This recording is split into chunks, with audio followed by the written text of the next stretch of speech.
Are you struggling for consistency in your sim racing? Does your iRating look like a roller coaster? If so, we have good news for you. The way to get more consistent is to first understand what you're doing differently than the professionals. And VRS is the answer. With our competitive subscription, you will have the telemetry, setups, tutorials, and everything else you need to fully analyze your driving. Our data packs and the ability to compare your driving with the best in the world will show you exactly where to adjust your inputs, change your driving line, and shave seconds off of your lap times. And our powerful and precise Direct Force Pro wheelbase and precision pedals are being used by some of the world's best drivers. All these champions agree that VRS hardware is not just the best on the market, it's also priced well below the competition. So if you're looking to upgrade to direct drive and the best pedals in sim racing, VRS is your answer. If you want to get better, get faster, and make it happen sooner rather than later, you owe it to yourself to find out why so many people are switching to VRS. You'll be so glad that you did. Visit www.virtualracingschool.com and learn why the best use VRS.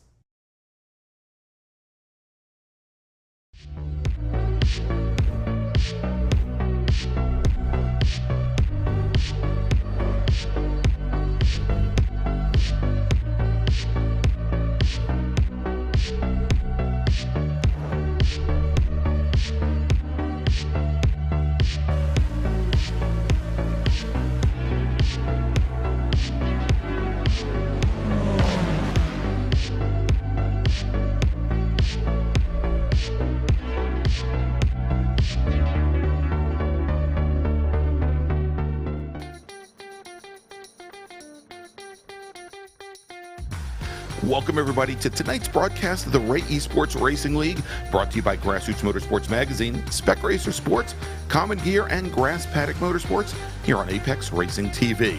For the last 9 weeks, almost 300 club racers across 4 different classes, Spec Racer Ford, Spec Miata, and 2 touring car classes have put it all on the line to be named a Ray Esports Racing League winter season champion. So who's going to be the next Beans Forster, the man who swept each championship in season number 7? Well, we've got the answers, but you're going to have to wait just a little bit to find out. And that's because tonight, it's the runoffs, a winner-take-all event with 25-minute races for each of our 4 classes, and what a place to hold it as we head to the Monterey Peninsula and WeatherTech Raceway Laguna Seca. This 66-year-old circuit is known for its low grip and 180 feet of elevation change, and contributing to that elevation change is the always daunting corkscrew, with a twist, a turn, and a 5.5-story drop that will no doubt catch many of our racers out tonight. I'm Greg Ginsburg, and joining me in the announce booth tonight is Jack Ritchie with Lee Thompson in the virtual production trailer, giving you all the best views of tonight's very special event. And so good evening, Jack, and welcome to Laguna Seca, a bucket list track for many in real life, and one that our racers have been looking forward to for many, many weeks. Evening, Greg. Yeah, we got an exciting race tonight. 3 races, actually, 25 minutes apiece. Last week at VIR, we saw some of the best racing on iRacing that I've ever seen. The battles that we had for the lead were insane. So I'm looking forward to seeing, all 3 series in action tonight and seeing what we got. Because, like you said, this track is really, really tough, but it's a lot of fun. So I'm excited. It is tight, it's twisty, it's got great flow though. Many of the corners have camber to help you through them, and but you always have to be careful. It is a low grip track, and if you go off, and Jack, you and I were talking about this before we went on air, if you go on track and you hit that dirt, much like you hit the grass at last week at Virginia International Raceway, you're going to go a very long way. It's going to be very hard to regain the surface and not lose a lot of positions. But let's do this as we've done for every week during the regular season here for season number 8, the winter season. Let's turn things over to Morgan Burkhardt from Delta Sport Racing. He's going to give us tonight's track guide, and it's going to be a somewhat quiet, hushed track guide because he's driving the Volkswagen Jetta TDI Cup car. Morgan Burkhardt, he's got that track guide of WeatherTech Raceway Laguna Seca. Hello everyone, and welcome to the 2.25 mile 11 corner WeatherTech Raceway Laguna Seca, home of the infamous corkscrew. So we're coming onto the front straight, using all the track to get the best run possible, as it's slightly uphill into a You know, I'm sensing a theme here with Ray Esports lap guides where the straights just aren't ever so straight. So coming into turn 1 here, into the Andretti hairpin, coming over this white line a little bit, opening up that corner, making it a double apex, kind of late both times, trying to carry the run out of the corner. That's the name of the game at this track. It's late apex every single corner. And then a double right-hander, gonna just late apex both of these. Make sure to use the curbs to get a little bit of extra rotation and use the every ounce of track that it's given to you. And then into the cambered turn 6 here. Very, very fast. You can take it a lot faster than you think you can because of the camber. Just carrying all of the speed and a little bit of curb on exit, maybe a little bit of dirt as well, and then coming into the kink. Very difficult corners, blind on entry, kind of just throw it in there, late apex. Missing the sausage curb because it'll spit you out into the outside wall without hesitation. Coming up the hill, and here it is. We're coming up to the corkscrew. Gonna break over this hill. Car gets real light. It's gonna be careful of that. Late entry, just kind of send it over the crest of the hill, down 3 stories, and we're out. It's done. It's over. And then we're coming into the next cambered corner. Really, really fast. Coming into the penultimate turn. More camber. Really, really fast corner. 5th gear. Just gonna chuck the car in and it'll stick because of the camber. Coming into the final corner. Most important corner. Leads into the best passing opportunity. Running out over that curb onto the AstroTurf. Carrying the speed. And that is a completed lap of WeatherTech Raceway Laguna Seca in the Volkswagen Jetta TDI Cup, or T4, for Ray Esports Racing.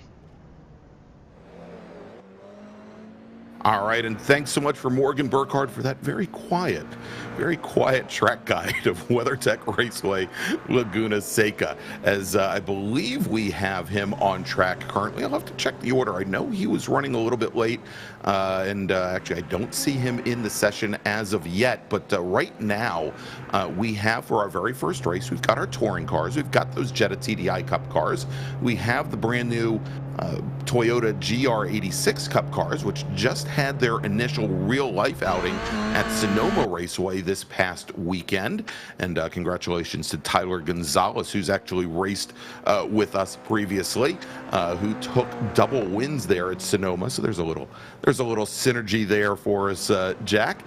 And we're currently here in qualifying, about 5 minutes through this 15-minute qualifying session where these drivers have as many laps as they need to set a fast lap. We have, as you can see, both the Jettas and the GR86 Cup cars out on track at the same time.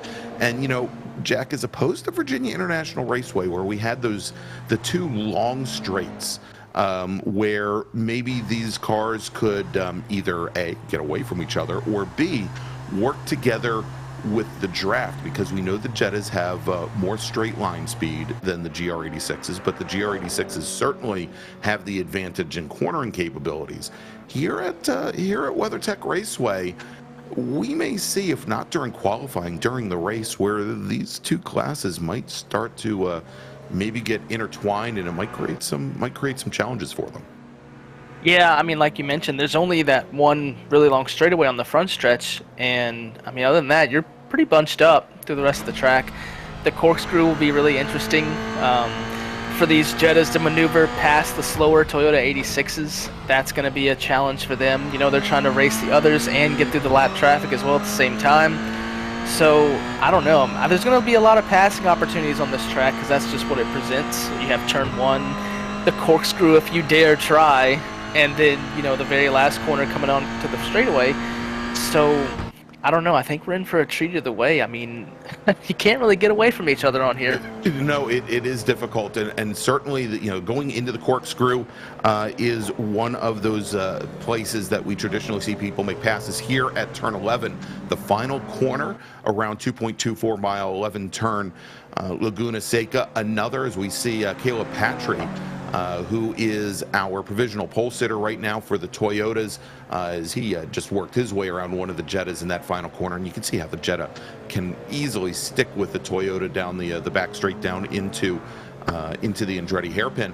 But you know, the other place is actually that area there, that double apex Andretti hairpin, and it'll be very interesting to see how these 2 classes work together there, because the Jettas, they do have a lot of push a lot of understeer going into Andretti, and it's going to be one of those places where we may see a lot of the Toyotas try to sneak underneath and get underneath the Jettas. Now, they are not racing, the Jettas and the Toyotas are racing in different classes, and as you look at our timing tower on the left-hand side of the screen, it should become pretty apparent to you. What's marked as the T3 class are all of our Toyotas, and the T4 class, all of the Jettas. And right now, as we mentioned, Patry, the fastest of the Toyotas right now with a qualifying time of 1:36.03, and he's pretty darn consistent because he just ran a 1:36.05, only 200ths of a second off those times. Beans Forster, second fastest at a 1:36.86, so almost 0.8 of a second off. And then Eric Ronenberg at a 1:36.91. In the Jettas, it is Jamison Huffman in lieu of his teammate Morgan Burkhardt not being here for this first race. A 1:38.84 in the books, and that is about 0.8 of a second up currently on Seth Spolman. I'd like to say Seth from Seoul, South Korea. That's where he's racing from right now. He's originally from the Washington, D.C. area. Then we've got Frank Schwartz from Grass Paddock Motorsports, and we'll talk about Frank here in just a few minutes. But real quick here, Jack, let's do this. I'm not going to go and run down results like I normally do from the last races. I think at this point, as we've wrapped things up with the regular season, probably no need for that. But I want to recognize our regular season champions, our Season 8 winter season champions in the Ray Esports Racing League in both the Toyotas and the TDI Cup cars. Let's start off with the T4 class with the Jetta TDI Cup cars, where Morgan Burkhardt took the championship and came away with 3 wins, 6 poles, but only 3 wins, 130 points to his name, margin over Beans Forster, 11 points. And then back from there, it was Trenton Kramer. Trenton was another 36 points back from there with 83, and you can see then very closely matched up. Michael Snow, Jacob Schilling, Joaquin Effinger, Megan Overstreet, who jumped into her Jetta, I think after not even having driven it before this season, and started off the season really well in it there. But really close and tight there, except at the front. And kind of the same story when we move over to the T3 class, and that is the Toyota GR86s, where Caleb Patry walks away with the championship. Caleb taking 5 wins, 5 pole positions, only 1 loss. That was to Josh Soto a couple weeks ago, but 148 points for him. Murphy Nichols, second in the championship, 48 points back from there. Giancarlo Schooler finishing third with Andrew Wozencroft, Deacon Greenfield, and you can see pretty darn close once you get past Deacon Greenfield there with Miles Brown, 6th in the championship, and we actually had ties for 7th and ties for 9th position as well, as a lot of people were really trying to come to grips with that Toyota 86, which there were a couple of changes later on in the season to the braking, I think, that made it a lot easier for our drivers to work these cars around. But kind of neat little chassis to run in. Yeah, I've raced it a few times. It's not really my favorite. I think I drove it when it first came out, so it was kind of one of those things where they probably didn't have it dialed in, but I might have to give it another shot, because the way that these guys have been racing it, it looks like a lot of fun. Well, and as you say that, John Wilson, maybe with a little trouble there, he was coming out of turn number 4 and I think got that apex sausage curbing. That's one of the things here at Laguna Seca that you also have to watch out for. The curbing itself is, we watch here the number 150 machine of Stephen Blethen, who's currently qualified 19th in the Jettas, and he's got a lot of experience in the Jettas. I expect him to move up a little bit as we've got about 3 minutes remaining in qualifying. With the exception of the apex at the corkscrew, you'll notice that most of the other corners here, Jack, have these very tall sausage curbs right at the apex. And certainly for the Jettas, it will launch the inside rear wheel up, or either inside wheel up if you hit them. The Toyotas, because they appear to have a rather soft suspension to them, and they do exhibit issues with weight transfer, that if you pop one of those sausage curbs, unfortunately, the car isn't going to just absorb it like the MX-5s do. it is likely going to cause a moment where the front end and the rear end don't necessarily agree on which direction to go. Yeah, it's definitely one of those things I would try to avoid at all costs. I think almost every car that I've driven here, I've hit the curbs at one point and went around. It's not really that hard, especially I think it's turn 4 and 5, those right-handers right before you go right up the hill. That's one of the slickest parts because it gets really tight out of that corner. I want to avoid that if I'm these drivers tonight. Don't want to touch it. Yeah, exactly. Like, here coming into 3, which is one of the slower corners on the course, but certainly coming up here underneath that Firestone Bridge into turn number 4. If you go and you pop that curb, and we just saw Miles Brown do it, although he recovered fairly well, a little bit better than John Wilson did. It is that one is a corner that will send the car flying drivers left over towards the bleachers. So, and the other one is definitely as he comes up, and we see Miles Brown calling off this qualifying lap. If he had gone underneath that VP Racing Bridge and towards turn number 6, that one is it's a blind entry. It's got a little dip right at the apex. If you don't get to the dip, you can find yourself going all the way to the retaining wall driver's right. If you don't use the brakes just a little bit to set the nose, you can have the exact same thing there. And it's really a critical corner that you carry a lot of speed, because you then, especially in these low power cars, start to run up a very steep hill up the Rahal Straight towards that corkscrew. So here we go, Jack, as we've got now just about 30 seconds remaining. Caleb Patry just set his fastest lap of the qualifying session, new provisional pole time, a 1:35.71. Eric Ronenberg now moves up into second, and on the outside pole, 1:36.54, so almost 8/10 of a second off of Patry. Beans Forster at a 36.68, only about 1400ths back from Ronenberg. Giancarlo Schooler, who has run very well in the Toyotas this season, has had a couple of front row starts, currently 4th fastest with Kyle Robertson 5th. And in the Jettas, Jamison Huffman has managed to hold on to his grip of provisional pole, a 1:38.84, which I think is where he was when we last checked in with him. Seth Spolman, 2nd fastest. Matt Snow, 3rd fastest. And both Spolman and Snow about 2,500ths of a second separating those two drivers, as we've got just a couple seconds remaining here for our drivers on their the clock is hit the witching hour. It's hit 15 minutes, but drivers on track, most of them are on their very last flying laps. They will count. And Josh Justice, we'll see if Justice, if you remember last week here, Jack, Josh Justice went and, well, he did donuts for about 3 minutes while the session counted down. Don't think he's going to have that opportunity tonight. Josh, a spec racer, Ford racer in real life. And that reminds me, of course, stick around with us tonight. We've got 2 more races after this. We've got our spec racer Fords. They're going to be up next. And rounding out the evening, going to be the MX-5 Cup cars. Should be a great evening of racing here from WeatherTech Raceway, Laguna Seca, as we should have our drivers start to grid up here in just a moment. And I think we're waiting for Josh Justice after he smacked the wall over there to get towed back to the pits. We'll qualifying session here should be wrapping up, and we'll get to the grid in just a moment. But I'm definitely looking forward to this. And, if seeing that we have half a second before the grid comes up, if you do like what you see, if you like the commentary that Jack and I are providing, and if you like Apex Racing TV, go ahead and give us a big thumbs up. Smash that thumbs up button.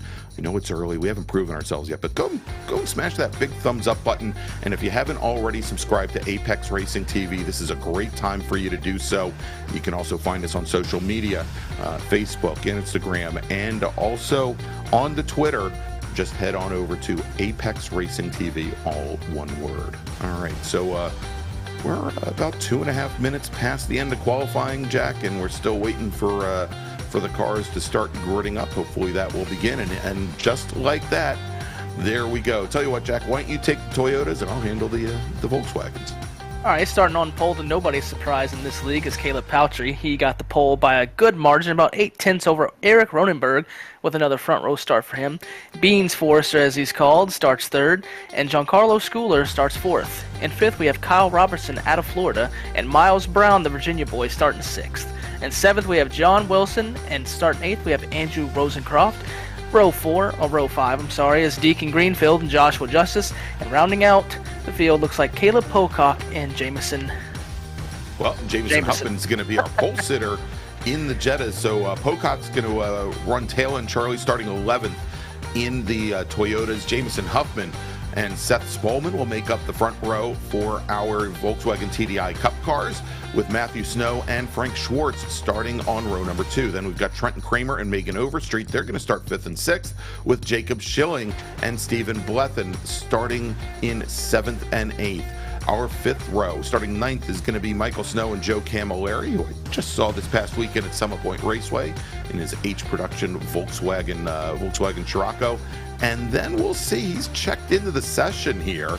Morgan Burkhardt is now in the session. He is qualified. Well, he didn't set a qualifying time.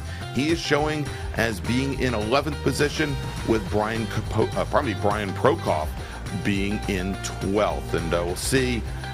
This is a little odd, Lee. I don't know if we can focus for the moment on Morgan Burkhardt. But Burkhardt, who started at the back of the field, there he is in that gray machine. He's I think, driven past a couple of our drivers on the pace lap already. If it were me, I'd black flag him. We'll see. We'll see what iRacing decides to do. He's a couple positions up there in that number 40 machine. But real quick here, Jack, while our drivers are on the pace lap, let's talk about our 2 sponsors for tonight's first race. And first, sponsoring our Touring 3, our Toyotas, is Common Gear. The Common Gear is your single source for securely digitizing and storing automotive maintenance records. From photos of maintenance or restoration work to scans of receipts, users can easily catalog every piece of a car's story. Digitize or scan and back up securely in one location, documenting your diagnostic and repair processes is as important as the work itself. And with the Common Gear, you can keep track of the steps you take, the parts and experts you use, all the aspects of your car's history. Don't risk losing your value in your investment due to lost or incomplete service or repair records. For more information, visit Common Gear at www.thecommongear.com. On Instagram, you can get them at _Common Gear. And so now, finally, let's talk about Grass Paddock Motorsports, our sponsors for the Jettas, the T4 class. Grass Paddock Motorsport provides Mini Cooper race car rentals, trackside support, and coaching at tracks all over the eastern half of the United States. GPM provides podium-capable rentals for B-Spec, the fastest-growing class of racing in the Sports Car Club of America for 3 years running, and the 4th largest class overall. Grass Paddock has a unique approach where their race cars are located near the track you want to race instead of being in a central location, and that way you can avoid large towing fees. Come join us at Grass Paddock Motorsports, where Grass Paddock is not about our location, but about our attitude. For more information, visit www.grasspaddock.com. And there we go, Jack. Green flag in the air for the Toyotas as Caleb Patry takes the point. He's got Eric Ronenberg trying to push him along in that pink number 17 machine. And Ronenberg moves all the way out to driver's right, allowing Beans Forrester and Kyle Robertson in that green 215 machine to get by. In the front row, the Jettas coming down into the Rahal, probably not the Rahal Straight, but the Andretti corner. It is Jameson Huffman in the red number 89 machine. He's got Seth Spolman in the 42. Just back from there, Trenton Kramer makes up 2 positions, starts 5th, now in 3rd, with Matthew Snow and Frank Schwartz. Morgan Burkhardt's already made up 5 positions. He is now in 6th. Yeah, he's going to be the one to watch in the Jettas for sure, coming from the back to the front. Last week he ran out of gas. Hopefully this week he doesn't run out of gas this week, because, I mean, he should be the strong favorite for these Jettas, but we'll have to see what happens. He has to come through the field, and sometimes that's really tough.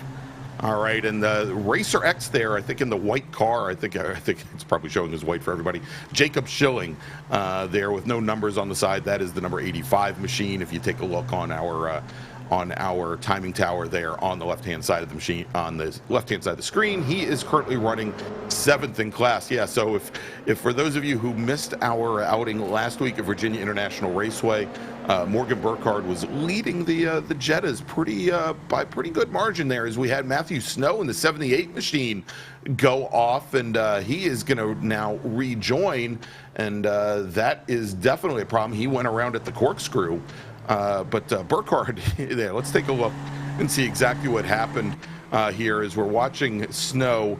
There he is right behind the red machine of Kramer as he comes into the corkscrew, and he might have gotten a little help there as Burkhardt ends up then getting into the side. I think that might have been Frank Schwartz in the 24 machine that they got together. Burkhardt with nowhere really to go except the grass. As we take a look at our leaders, it's Caleb Patry with Beans Forster about 5 car lengths behind in the Toyotas. And I would say that Burkhardt, he went out, Jack, and was really wiping up the rest of the Jetta field at Virginia International Raceway until he realized that even diesel Jettas, when you only put like 1.5 gallons in the tank, can go only so far. And he ended up, about 6 laps short in a 20-minute race. Yeah, it was pretty bad.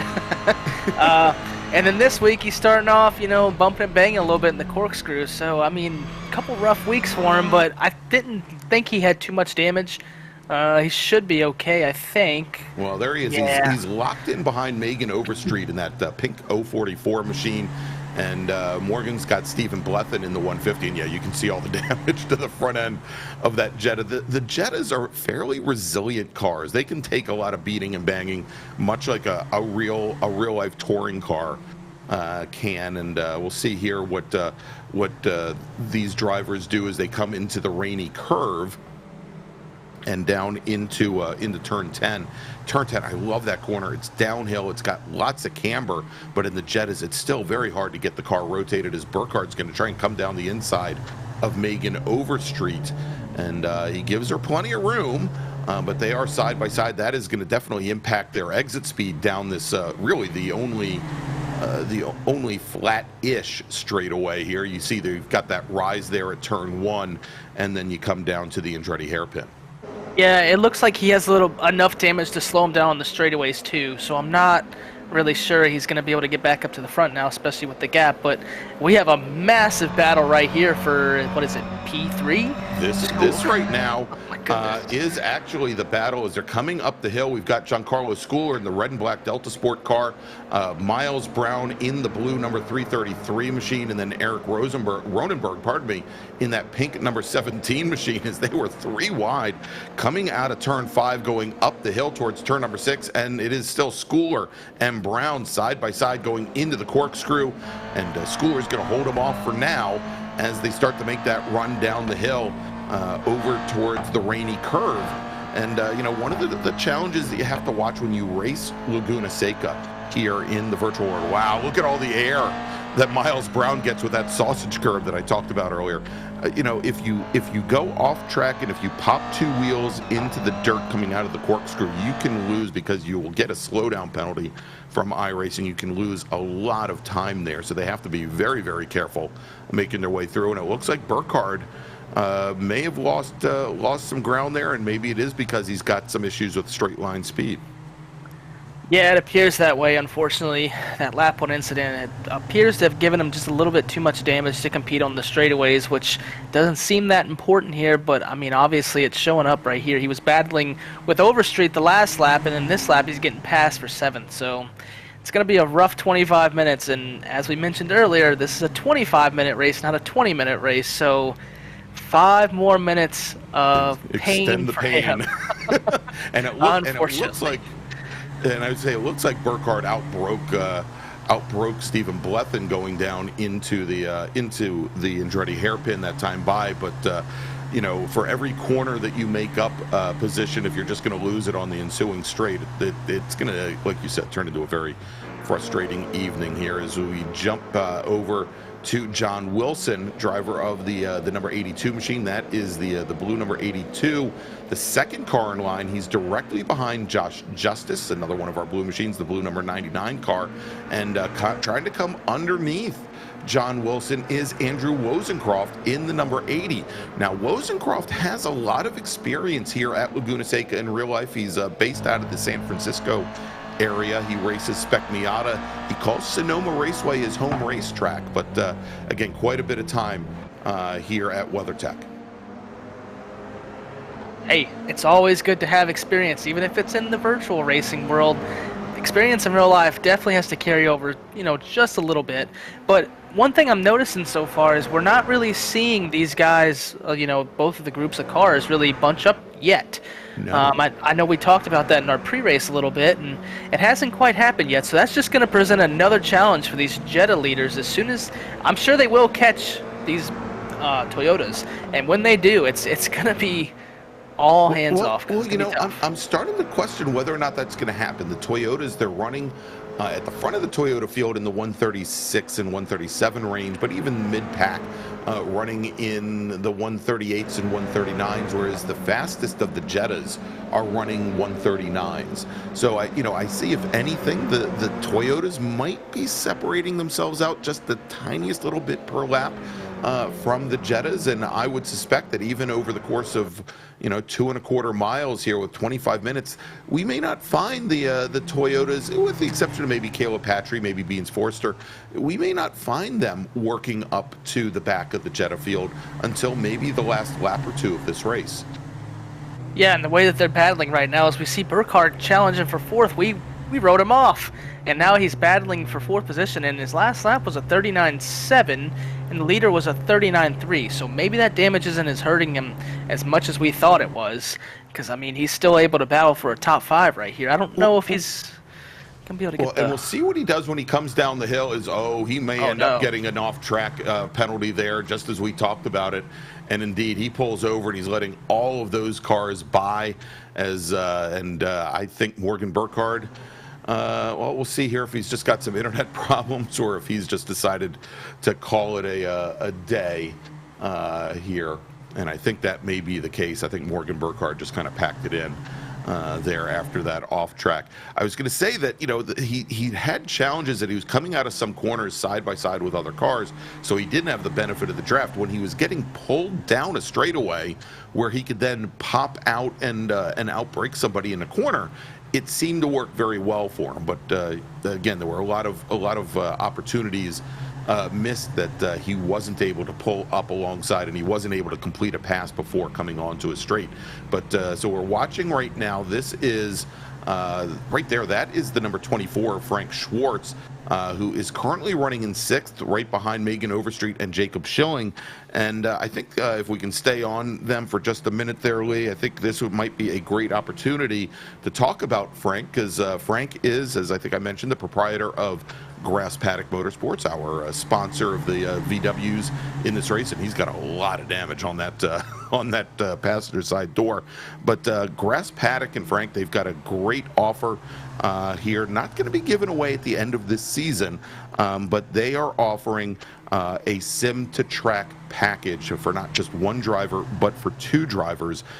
They are graciously going to providing 2 seats for deserving racers, deserving virtual racers in one of their rental fleet Mini Cooper B-Spec cars.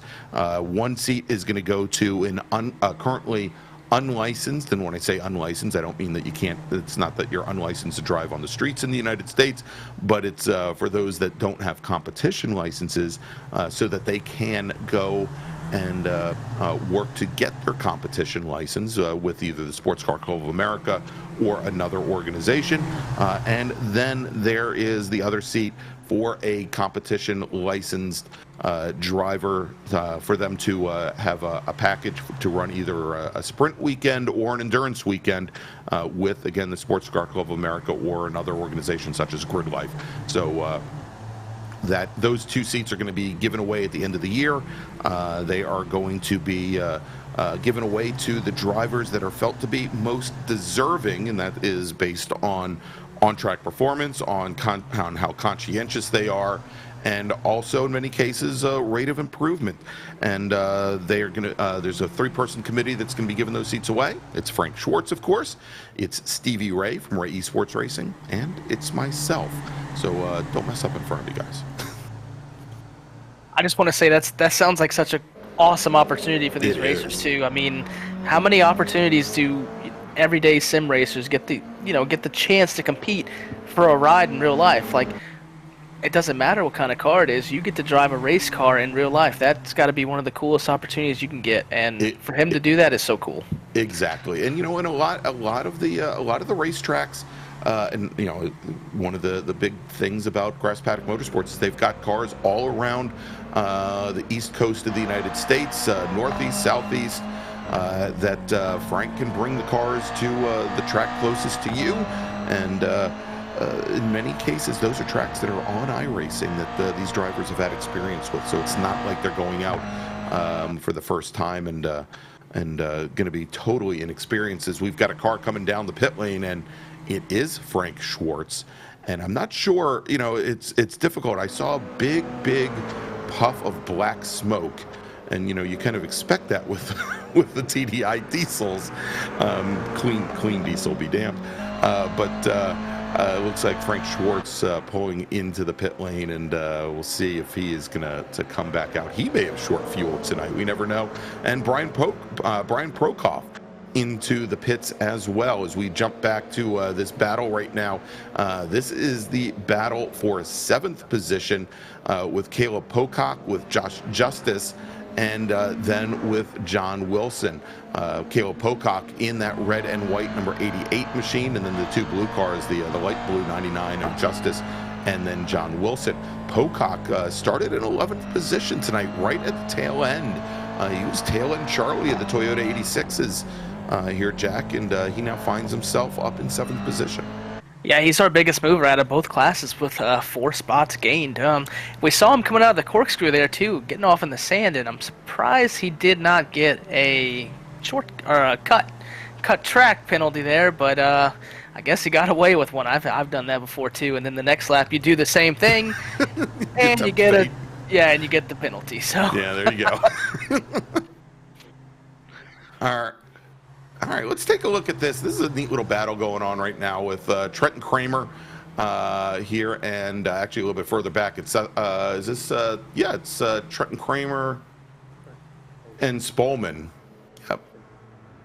There we go. And so Trenton Kramer getting around Seth Spolman, and Kramer, who started in 5th, he now finds himself up in 2nd position.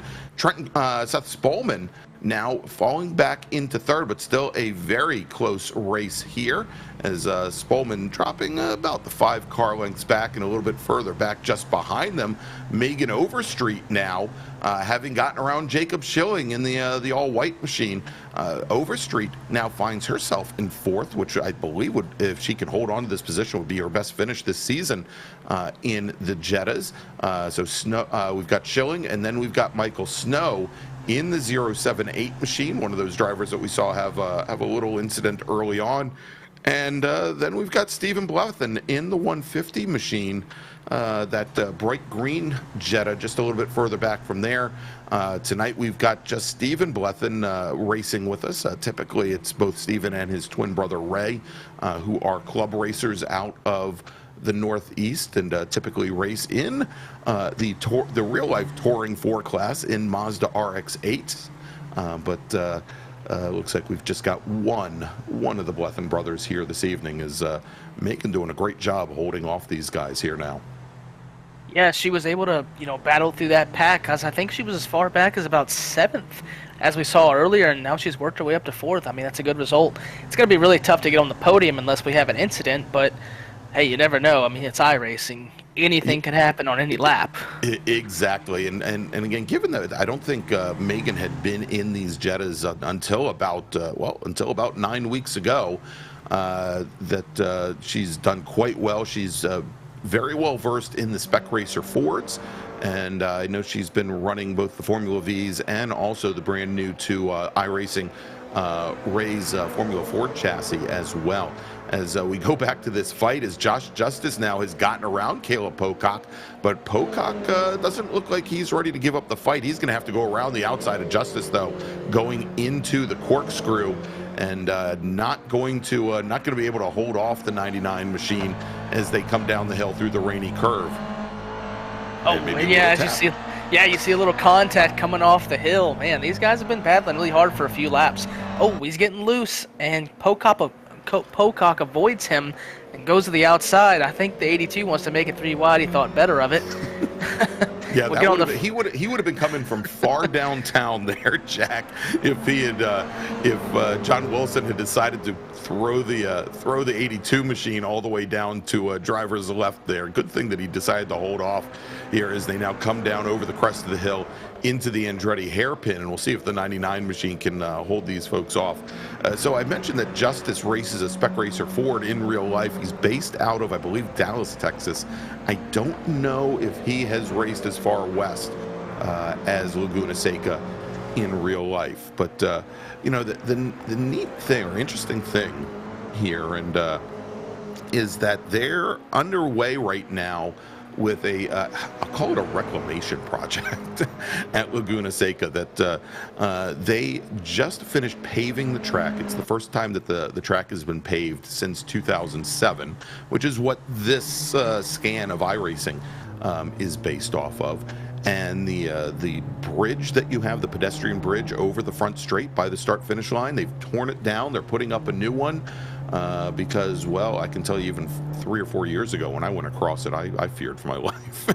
It was a rickety old thing that the board in the county out there approved a $15 million budget for improvements to WeatherTech Raceway Laguna Seca. And that's so great because, I mean, we see in the United States especially a lot of tracks close down because they can't get the funding, you know, to continue on and get better. And Laguna Seca getting that money makes it all worth the while because, I mean, you have a lot of top racing series that go there. IndyCar goes there, GT America goes there, SCCA, like you said, Trans Am. All of these series race here every year, and I mean, it's an amazing spectacle. It's a beautiful racetrack, and I hope that these renovations and things keep the fans coming out because it's important. It certainly is, and you know, and one of the reasons the Laguna Seca is actually owned by the county, and it's in a park in parkland there, and it had been for years managed by a contracting company that called Scramp. That the county had appointed to manage the track. Wow, as Justice goes very wide there coming out of turn number 4. That's allowed Pocock to pull right up back behind him again. Justice falling, or probably John Wilson falling off a little bit, and it looks like Wilson now might be under attack by Andrew Rosencroft in the 80 machine. So great little 4-car scrap here, all for 7th position. But there were a lot of organizations that were making the decision not to come back to Laguna Seca, primarily because of not just the track surface itself, but a lot of the infrastructure had fallen in some disrepair as well. So it's great to see that they're doing a lot of work on this, again, classic American racetrack that, again, is a bucket list facility for so many racers, pro and amateur. And it's also, I can tell you, you know, you can see those big giant hills up there leading up towards the corkscrew. You know, it's a great place to spectate at as well. Yeah, it's one of those tracks. I mean, I'm here on the East Coast in North Carolina, and I don't know if I'll ever be able to go see it, but I really hope to in person. I mean, it just, the amount of quality racing that you see at this facility is just one of those things that it's must-see in person and on TV. So I'm excited for these renovations, and I'm excited to see what other series could come here. I mean, maybe NASCAR has been expanding their road courses lately. Wouldn't you like to see one of those big stock cars going down the corkscrew? My goodness.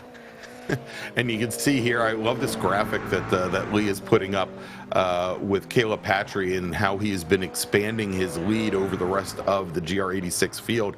And you know, Jack, as I kind of expected, as we now have a little bit less than 5 minutes remaining, this is the point where our racers would have during the regular season been getting the checkered flag. Caleb Patry just now coming up onto the back of our Jetta field, and he has opened up a substantial, almost 9.5 second advantage. Wow, Josh Justice going off, going wide, coming out of turn 6, going into Rahal, and Justice now giving up a position to John Wilson. But not only Justice, look at the big change here as Justice as Justice and Wilson and Andrew Wozencroft, all of them have gotten around Caleb Pocock, and it looks like Pocock is having some issues there. Ran a little wide coming out of turn 10 as well, as he drops 3 positions in the last lap.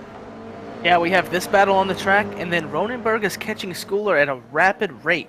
The last lap around, he was about a second faster, and he's right there on his bumper.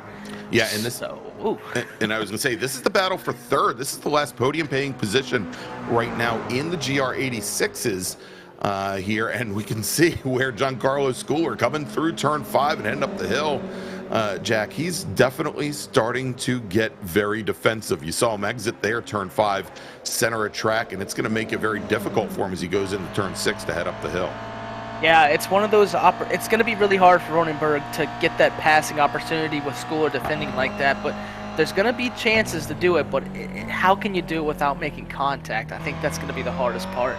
Yeah, and you saw at the last second there when they came through turn 6, Ronenberg really had to check up.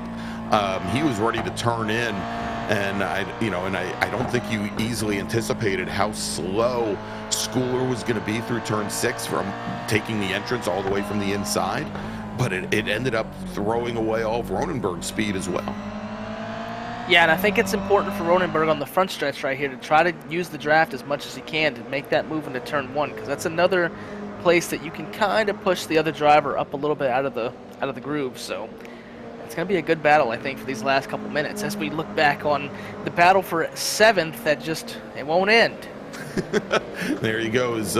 Justice now under attack from Wozencroft as John Wilson now starts to move away. Oh, yeah. Look at that as we had issues there. Caleb Pocock as he goes around coming out of the final corner out of turn 10, and he is no longer part of that fight. All right, let's take a look and see. Let's maybe see where Pocock got it wrong here, Jack. Let's see. He gets down on the brakes, and he just loops it around. I think he's hoping or wishing that the race was only 20 minutes, because 3 minutes ago he was having a good time. Not so much now. As we see the battle for third, oh man, it's heating up. And we have a new third-place runner. Oh, no! Well, now we have a new third-place runner again, as Ronenberg had made the pass on Giancarlo Schooler going up the hill to turn 6 and carried speed through that turn 6, and maybe did not get into that groove, that little dip right at the apex. Rear end walked around on him, and Giancarlo Schooler, I think, helped seal the punishment there for screwing up the turn. As Giancarlo Schooler now back in 3rd position. Yeah, I'm not sure if there's really anything you could do there, man. That's really unfortunate to work that hard to get into 3rd place, and it looked like he ran off the track and his right rear hit the sand and he just lost it. Oh, all right, so Caleb Patry, our leader, he has started his last flying lap here at Mazda Raceway, WeatherTech Raceway, Laguna Seca. I should have been here 6 years ago. It would be Mazda Raceway. As we've got Josh Justice continuing to hold off Andrew Wozencroft. Yeah, and there you go, Eric Ronenberg. He manages to limp that car back to the pits, but it looks like the 017 is done for the night. And look at that, as we watch the Jettas here, I just noticed that John Wilson came right up to the back of Deacon Greenfield, and he has gotten around Greenfield, and I think, yeah, and there's Greenfield. I think Greenfield might have gotten a slowdown penalty coming out of the corkscrew, as he is now giving up positions to Wilson, Justice, Wozencroft, and Kyle Robertson as well here, and he might be out of fuel. As Caleb Patry now comes down through turn 10 into turn number 11, the final corner, and Caleb Patry, who has had nary a wheel put wrong all night long. He is your winner in race 1 of the Ray Esports runoffs tonight from Laguna Seca. Caleb Patry taking the win. Beans Forster coming out of the final corner right now. He's going to come home in 2nd in the GR86s. And Giancarlo Schooler, there he is in that black, red, and white machine. Schooler comes home in 3rd with Miles Brown finishing just off the podium, about 3 seconds back, 3.5 seconds back. in fourth. And this battle continues on right now between Justice and Andrew Wozencroft. Justice with position going into the final corner. He runs a little bit wide, though, as Wilson crosses the line, the number 82 machine. He's going to finish fifth. Josh Justice will hold on for sixth. Andrew Wozencroft will finish in seventh. And then let's take a look here. It's been kind of a quiet night for him as well. Jamison Huffman comes around turn number 11, gets that Jetta rotated. No black smoke in the air, and Jamison Huffman is going to take the win. Almost scrapes along the wall, but Jamison Huffman, the 89 machine, is your winner tonight at the runoffs in the TDI Cup cars, in the T4 cars. Coming out of the final corner, this is the battle for second. Trenton Kramer, he's going to hold off Seth Spolman, and the 444 machine, he comes home in second. Seth Spolman, all the way from South Korea, comes home in third. Megan Overstreet, she comes home in fourth, not all that far back. That was a great fight for her, right behind Spolman. Matthew Snow will come home in fifth. Wow. Great, Patry, he didn't have much of a challenge tonight, and frankly, past the first three laps or so, looked like Huffman had a fairly simple affair here as well. But Jack, we had some great fights both in the GR86s and the Jettas tonight. Yes, we did, and that's why it's not just a two-car race, right? We have a whole field of battles, and hey, sometimes those battles are better than the lead. That's okay.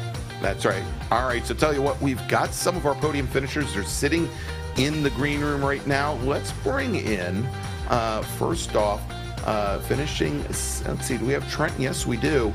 Coming home second in the Volkswagen TDI Cup cars, driving the number 444 machine, it's Trenton Kramer. Trenton, how you doing, man? I see got a nice podium result in the Jettas tonight. How do you feel? Feel pretty great. Had a couple of great battles with Seth. Tried to avoid getting into a couple accidents with him. Thankfully, him and I both ran into the same slowdown penalty at the same time during the corkscrew in the last couple of laps. But luckily, got a nice clean race with him. Had a load of fun with him. Yeah, it seemed like you were by yourself a lot of that race, just watching Jamison pull off and take that big lead. That has to be a little frustrating, but at the same time, it's like, you got a nice clean race. You can't really complain too much, right? Yeah, I mean, Jamison is a very, very fast driver. There's not really much that you can do once he does get out and in front. I tried making that pass earlier in the race when we were within a couple of seconds of him, but unfortunately Seth and I were just so evenly matched throughout the first bit that we ended up breaking off just because of our battling, and a couple of mistakes later, and here we are. Yeah, you started sixth in class too, and you ended up P2. You're like our biggest mover in Jettas, so that's a good night. Is there anybody that you'd like to thank? I'd like to thank all of you guys for such a great broadcast. You guys are doing a phenomenal job. Hope to see you guys out here next season. Frank Schwartz over at Grass Paddock Motorsports, he's got a great opportunity for all these Jetta drivers, and I hope to see some of them out on track this year. And just Stevie Ray for setting up an awesome league. Righty, well, thank you, and hopefully we'll see you next season, man. Great run tonight, coming up through the traffic, and have a good night. Thank you. You too. All right, there you go, everybody. Trenton Kramer finishing second tonight in the Jetta TDI Cup cars. And so let's bring in our winner tonight, driving the number 89 machine. It's Jamison Superman Huffman. Jamison, you started second, finished first. Good job. You had a really big lead. Walk me through how you were feeling this whole race. It was a little bit nerve-wracking because I was kind of getting close to the penalty limit with off tracks because I was fighting the tires the whole time. Because basically after like lap 3 in those cars, the tires don't want to do anything except for meet gravel. Yeah, on a track like this, it's really hard not to do that. So, obviously you did a good enough job to, keep it within those bounds and take the victory. But what are your thoughts when you have that big of a lead? Like, did the last few laps get nerve-wracking to you, or is it just one of them things that, you feel pretty calm about the whole situation? You see you have a big lead, like you're chilling. It's kind of a mix because I'm always trying to build the gap and kind of make it more and more so I have room for mistakes later on if something happens. And sometimes it'll get a little bit nerve-wracking if I'm starting to make mistakes or something, but I just gotta remember and kind of use the gap that I've built to calm back down. And did you know about Morgan Burkhart's trouble early in the race too? Like, he's a really fast Jetta driver, and you find out he has trouble. Did that like kind of set you at peace a little bit as well? Oh, actually, Morgan just took me out in the surfs, but yeah, I heard about his troubles. We were in the same chat, and I heard him kind of complaining about being a brick in a straight line. So, I was kind of happy to hear that a little bit, that I didn't have to fight him at all. Yeah, right. Isn't that the best? Is there anybody that you like to thank? I'd like to thank my parents for supporting me through this, and my friends for all the setups and support through this journey. All right. Well, hopefully we'll see you next season, and great run tonight. Thanks. All right, there you go. Jameson Huffman, our winner tonight at the Ray Esports Runoffs in the Jetta TDI Cup, the T4 cars. Let's move over now to our GR86 Cup cars, and finishing second this evening is Beans Forster. Hey man, P2 tonight. What do you need to do to be able to beat Caleb? A lot more talent. And just hope that he doesn't show up one night, right? Yeah, Man. I mean, that's always a plus. Yeah, right. I mean, it just seems like he has these things down pat. But hey, you ran a nice P2. Walk me through, your night. So I mean, it's my first race this season with that car, and it felt really good. I kind of understood what the car was doing throughout the entire race. I mean, Laguna's not my bread and butter, so it's not generally a strong track for me. So it did a lot better than I expected. Now, we heard the Jetta drivers complaining about the tires after about lap 3, like how they couldn't really get the car to turn anymore. Were you experiencing anything like that in the Toyota? Maybe a little bit, but nothing really crazy. Like, all my mistakes came from just me. Right. I don't think it had anything really to do with the car. Yeah, and like you said, I mean, this is a really tough track to even keep on the road. So, congratulations on the P2 tonight. Is there anybody that you like to thank? I just want to thank you guys for putting on such a good show, all the competitors for the quality of driving that happens in this league. And I want to thank Stevie Ray for putting this on, Team Watson Racing for helping me out with setups, and Full Sims for helping to progress me further in my skills for sim racing. Alrighty, well, congratulations on the P2 tonight in the runoffs. Hopefully we'll see you next season. Yeah, thank you. All right, everybody, that's Beans Forster, and I'm sure we'll see him a little bit later tonight with our Spec Racer Fords. Let's bring in our winner in the probably the GR86 Cup cars tonight, and that was Caleb Patry. All right, man, you're making this a little bit too difficult for us because you're pulling away from the rest of the field, and then it kind of makes it a little bit difficult to call this race. So walk me through what you were seeing tonight, because it wasn't much. Yeah, I mean, based on my pace from practice and qualifying, I knew I had the speed. I just knew going into the race I had to just run consistent laps and stay out of trouble. Beans did a really good job there at the start. He was pretty close, and I guess he made a couple mistakes and dropped back. So after that, it was just kind of not much going on ahead of me except lapping the occasional Jetta. It looks like a lot of them went into the pits at the end. But yeah, no, not much happened, but it still was a fun race. Enjoy the car, enjoy the track. Nice. Did you have any trouble with turning in or anything like that? The braking, because I know that they have been working on this car to make it more drivable.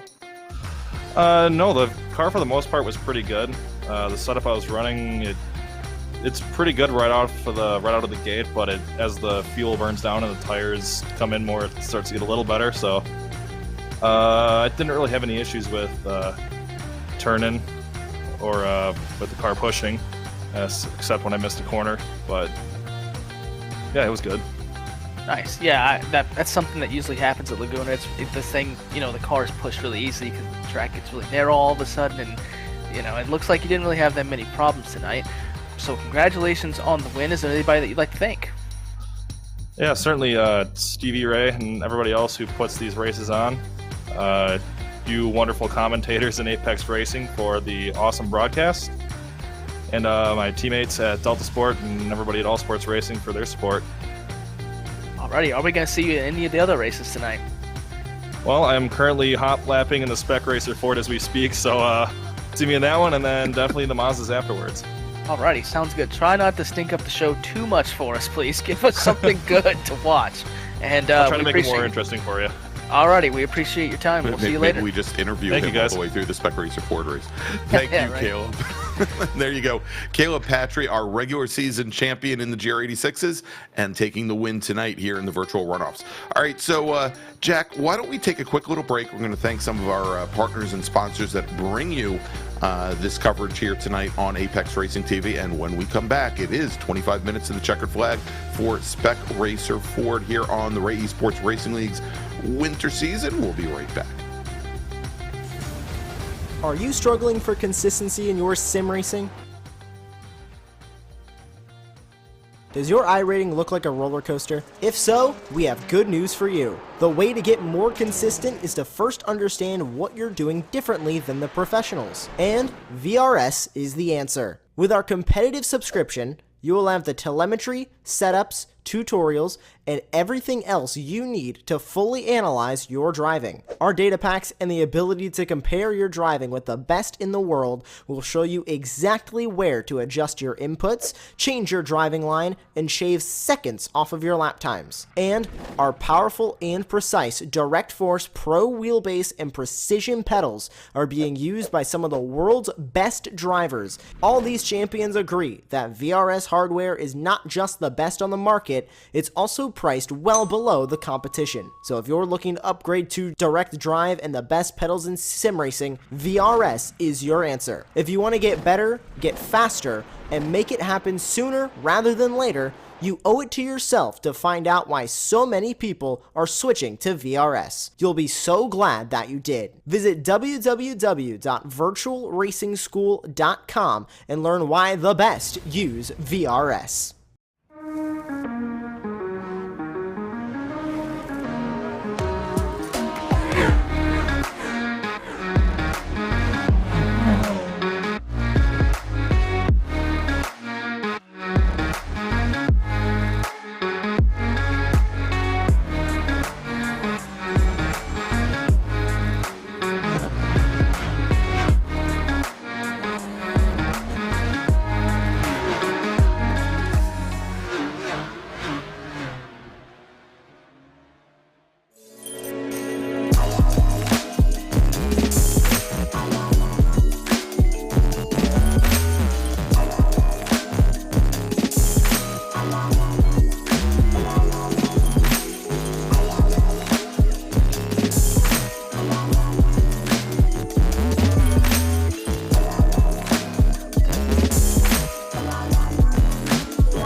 And welcome back to WeatherTech Raceway Laguna Seca for the Ray Esports Runoffs, brought to you by Grassroots Motorsports Magazine, Spec Racer Sports, Common Gear, and Grass Paddock Motorsports here on Apex Racing TV. I'm Greg Ginsberg, along with Jack Ritchie. And Jack, we're now ready. Well, we're finishing up qualifying. We've got a couple minutes left here for our Spec Racer Fords for their 15-minute qualifying session. And then it is going to be, once again, 25 minutes to the checkered flag, and it is currently Morgan Burkhardt. We just saw the tail end of his last qualifying lap. Morgan Burkhardt, your provisional pole sitter, with a 134.18, and we'll talk a little bit more about his exploits in Spec Racer Ford here in just a little bit. Caleb Patry, who was interviewing and driving just a few moments ago.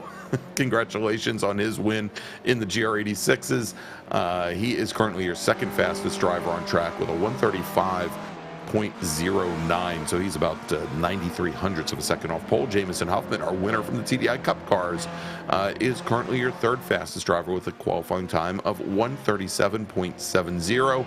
And then Brad Gould and Beans Forster your top 5. And I've got a lot of stories to talk about Spec Racer Ford here coming up here, Jack. But really quick, as things are running down, let's quickly look at the final Season 8 results in the Ray Esports Championship, where we had 110 drivers go for gold this season, and Morgan Burkhardt was your championship winner here in season number 8. You can see that 152 points, but more astounding, 5 poles, but 6 wins out of 6 races on the season.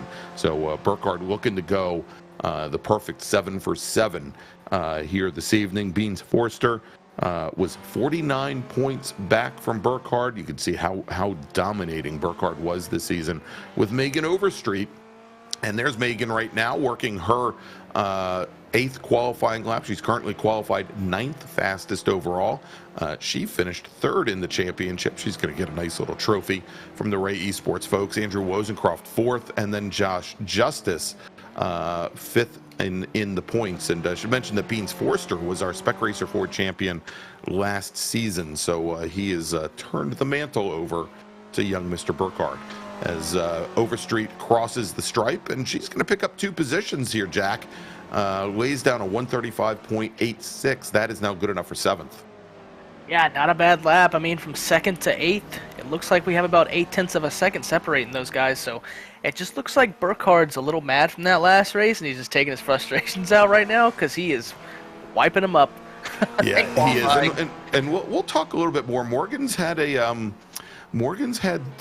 some very interesting last couple days with Spec Racer Fords, whether they be in the virtual world, as we note here, and with the championship, or in the real world as well. And actually, a couple of racers here in tonight's field that I've had the experience of watch race, in some cases, new race cars to them in the last couple of weeks. So Burkhardt here coming up towards turn 10 to the final corner, and he's looking to improve upon a 134.18. That was his last flying lap. Can he do it? Can he separate himself from our new 2nd place runner, Giancarlo Schooler? Burkhardt, he crosses the stripe, turns in a 134.175, so it does not, that's actually his previous best time, does not improve. Giancarlo Schooler now, well, for a moment, Giancarlo Schooler in the 111 machine was your 2nd fastest driver, but he is headed down into the pits. And Jamison Huffman, you see him right there in the number 89 machine. He had just taken the win in our previous race, and Huffman now with a 134.68, almost about a half a second off of Burkhardt's times. Now 2nd fastest, Charles Vaccaro in the 221 machine. He's going to hold station in 8th. Yeah, Huffman's got to have some confidence right now coming off that victory, so I bet he's feeling really good with this potential front row starting spot going into this race. Yeah, we've got 2 race winners and a series champion, all within within a couple tenths of one another, and all starting on the first 2 rows. Here as the checkered flag is out on the session. We just saw the 444 machine of Trenton Kramer, who had that podium finish just a little while ago in the Jettas. He is currently qualified 15th out of 16 drivers that have set time. So it looks like Mr. Kramer is going to have his work cut out for him, as we're on board now with Caleb Patry, who's on his last flying lap, the number 198 machine, looking to improve, not only improve upon his previous best, a 135.09, but if he can best a 134.68, that is Huffman's time. He will put himself on the front row as he comes out of turn number 10 and comes across the track, across the line, underneath that bridge, and Caleb Patry turns in that last time by a 135.09, and that is not good enough to improve. He is going to start on the outside of row number 2. Yeah, and that's what I love about this league so far is one series you may have one guy dominating, and the next one, hey, that guy's in 4th. So he's going to have his work cut out for him compared to the last race. I mean, he still has an excellent starting spot, but it's not the pole. So this race should be really fun. That's right, and we'll see the grid here in just a moment. But even Brad Gould and Beans Forster, and a bit of a surprise for Forster, who finished as our season 6 champion, probably season 7 champion last season in the Spec Racer Fords. Beans Forster only manages 6th fastest here in qualifying, but our top 6 drivers all within 1 second of another here in qualifying. So pretty darn tight. Jack, why don't you run down the starting grid? All right, starting first, we have Morgan Burkhardt. Second, Jamison Huffman. Row 2, Giancarlo Schooler and Caleb Paltry, our winner from earlier in the Toyotas. Row 3, we have Brad Gould and Benjamin Forrester. Row 4, Megan Overstreet and Charlie Vaccaro. Row 5, Andrew Rosencroft and Joshua Justice. Row 6, we have Caleb Pocock and Steven Bleffin. Row 7, we have Wiley Cox and Deacon Greenfield. Row 8, we have Trenton Kramer, Mark Sherman, and then rounding out the field, we have Seth Spolman. You know, I always get worried when I see somebody that I'm racing his name is Wiley, because I either think of Wiley Coyote and I'm waiting to go driving off a cliff, or I'm ready for him to make some outrageous move that is just bound to beat me for position. So we'll see how Wiley Cox does in the number 4 machine, starting 13th tonight. But we'll see now. We've got all these teammates. We were talking, as you were talking to Jamison Huffman in the previous interview, and he told you that he was in a chat with Morgan Burkhardt. Burkhardt, Huffman, Schooler, and Patry, I believe, are probably all sitting in the same Discord channel right now, talking to one another and coordinating as they're racing. So we'll see how things turn out, but we are waiting for Giancarlo Schooler to come to the grid. Hopefully he won't have to start from the pit lane, and there he goes. He checks in, and we are ready to go. And we're going to have the pace car now bring our Spec Racer 4 drivers around. As wow, we've got I think Huffman and Patry and Burkhardt. They're all I think they're playing games up there with us, Jack, as they're all swapping positions here before the pace car rolls off. But we've got Burkhardt and Huffman, Patry, and Schooler going to make up those front rows. And as we've got the pace car starting to bring them around, let's talk about our sponsor for tonight's second race of the evening, and that's Spec Racer Sports. Spec Racer Sports' mission is to fuel and support your addiction to road racing. And Spec Racer Sports delivers by providing the parts and services you need when you need them at a fair, competitive price, all with exceptional customer support. Located trackside at Motorsports Ranch Houston, Spec Racer Sports offers exceptionally prepared Spec Racer Fords for rental and for sale. In addition, they also offer storage and support technical services such as chassis dyno work and driver coaching, as well as fabrication. Find out more about Spec Racer Sports and their services by visiting www.specracersports.com. And so there you go, Giancarlo Schooler. It looks like he might start up a lap on the rest of the field there, as he is past the pace car up into turn number 6. Yeah, that's what it looks like. And not the stereotype of Porsche drivers like our pace car driver. They don't like stuff like that. Yeah, I think we might have a little bit of head games going on right here with the top 4. I think, as we talked about earlier, the draft really didn't play too much of a part in the battles. I think in these cars, you're going to have that. We've already seen similar lap times, and you put those lap times together with the draft, we might have some exciting action just like last week in the Mazdas at VIR. So stay tuned, folks, because we might have a good one here. All right, and here we go as the pace car bringing the field down out of the rainy curve. Named after a very, very famous motorcyclist who raced and won many championships at Laguna Seca. Here they are now coming up towards the final corner, turn 11, as you saw, pace car now on the pit lane, and probably nobody else going to pass him before the green flag comes out. Morgan Burkhardt brings the field around turn 11. The group bunches up as they've probably now hopefully recovered from the shenanigans we saw on the pace lap. And green flag is in the air. Josh Justice immediately jumping to driver's right, trying to get around Charles Vaccaro. But it is Burkhardt and Huffman side by side as they come down the hill. Caleb Patry now has gone wide out driver's right, as well as Beans Forster.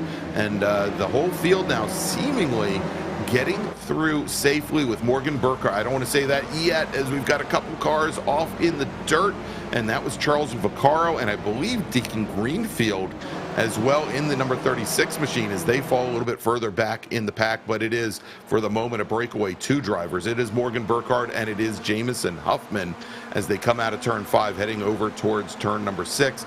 Giancarlo Schooler here, Jack, dropping all the way back to 5th.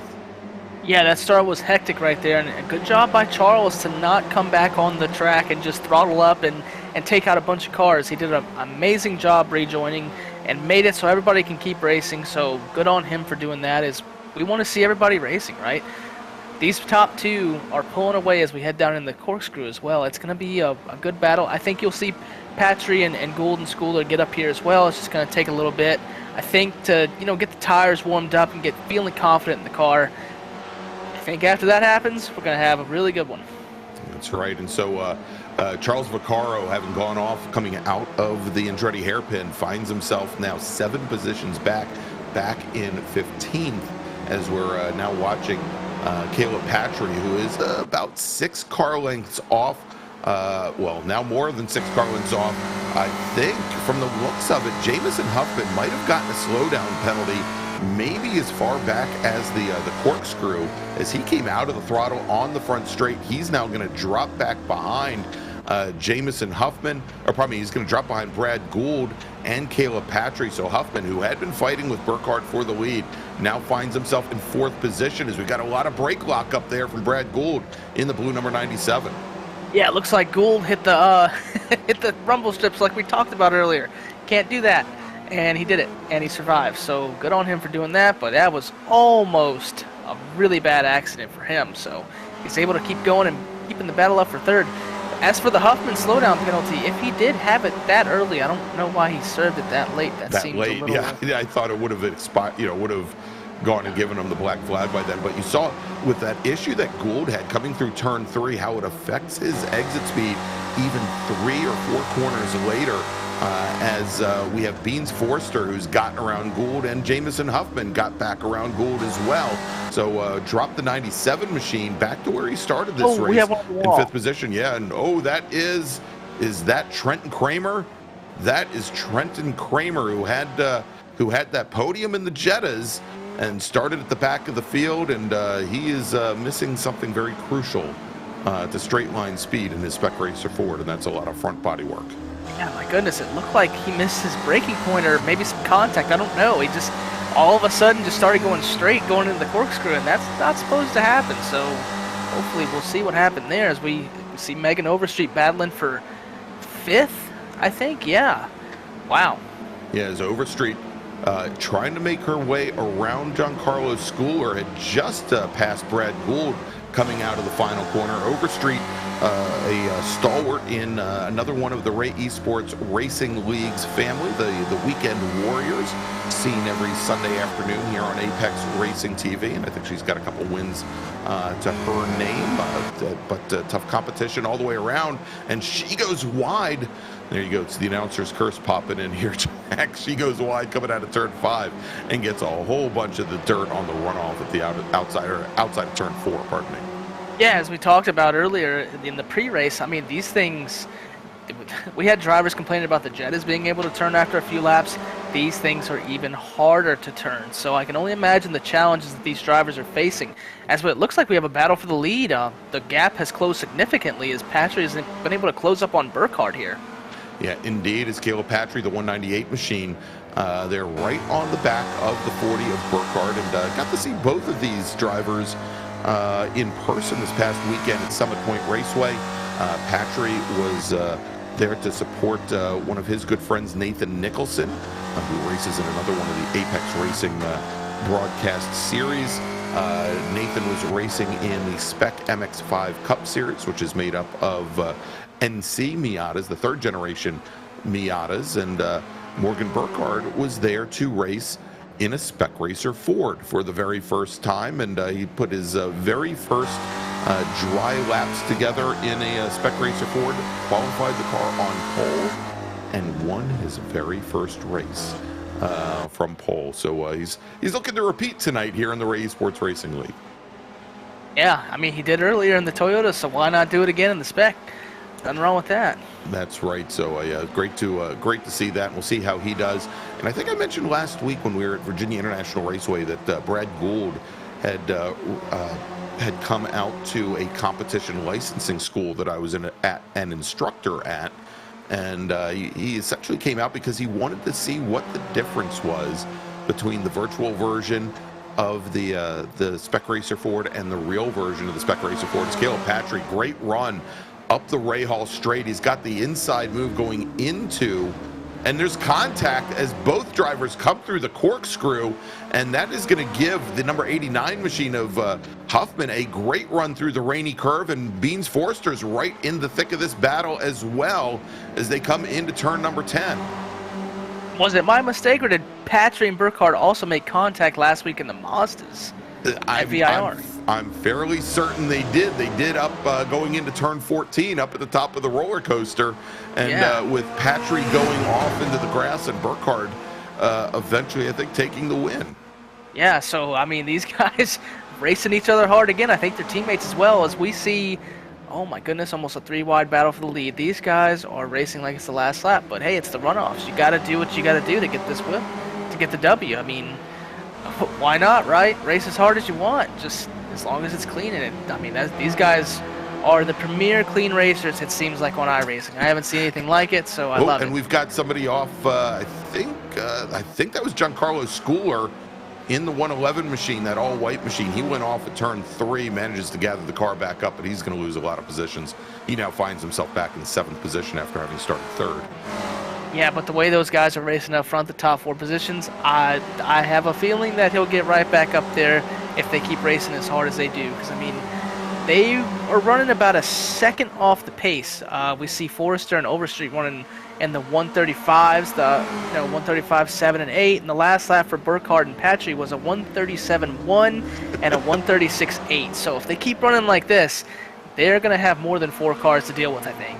Yeah, definitely. If they continue to run half of this course in 2x2 fashion through here, definitely. And you mentioned Overstreet. She just ran the fastest lap of the race at a 135.72.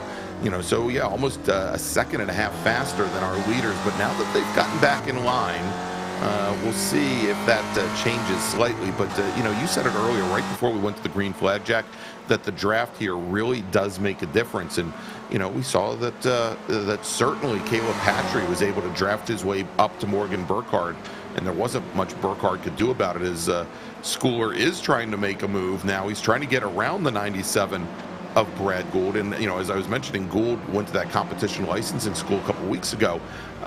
He has told me that he is going to take his very first turn behind the wheel in a race, racing in anger in a Spec Racer Ford, a real one, over Labor Day weekend this year at Summit Point Raceway. He was just getting the budget together. Doesn't have the money to go and run a full season. That's the other advantage of iRacing. You may have to spend $12 per car, but it's still a lot cheaper than either putting together your own ride or doing an arrive and drive package. Yeah, it's spending $12 rather than spending $12,000, whether it be sponsor money or your own money. I think I would take the $12 car any day of the week. It's funny. This was relayed to me by Brad's instructor at this competition school, this competition licensing school, where he told his instructor, "Look, I'm not really thinking of racing." This was on day 1, and obviously he's changed his mind since. He said, "Yeah, I'm not really thinking of racing. I just wanted to see what the differences were between the 2 cars."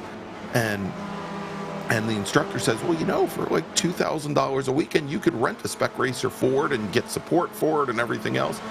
And Brad said, "Yeah, but for $12, I could race a Formula 1 car." And his instructor just didn't have an answer for that. So, and I don't know how you come back from that one. But there's a great little scrap going on right now. This is now we were just watching the battle for 3rd with Huffman and Forster, and just back behind them it is once again Schooler and Gould. Is Megan Overstreet has managed.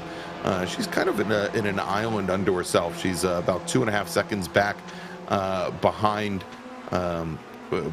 Forster and Huffman. trying to work her way back up there.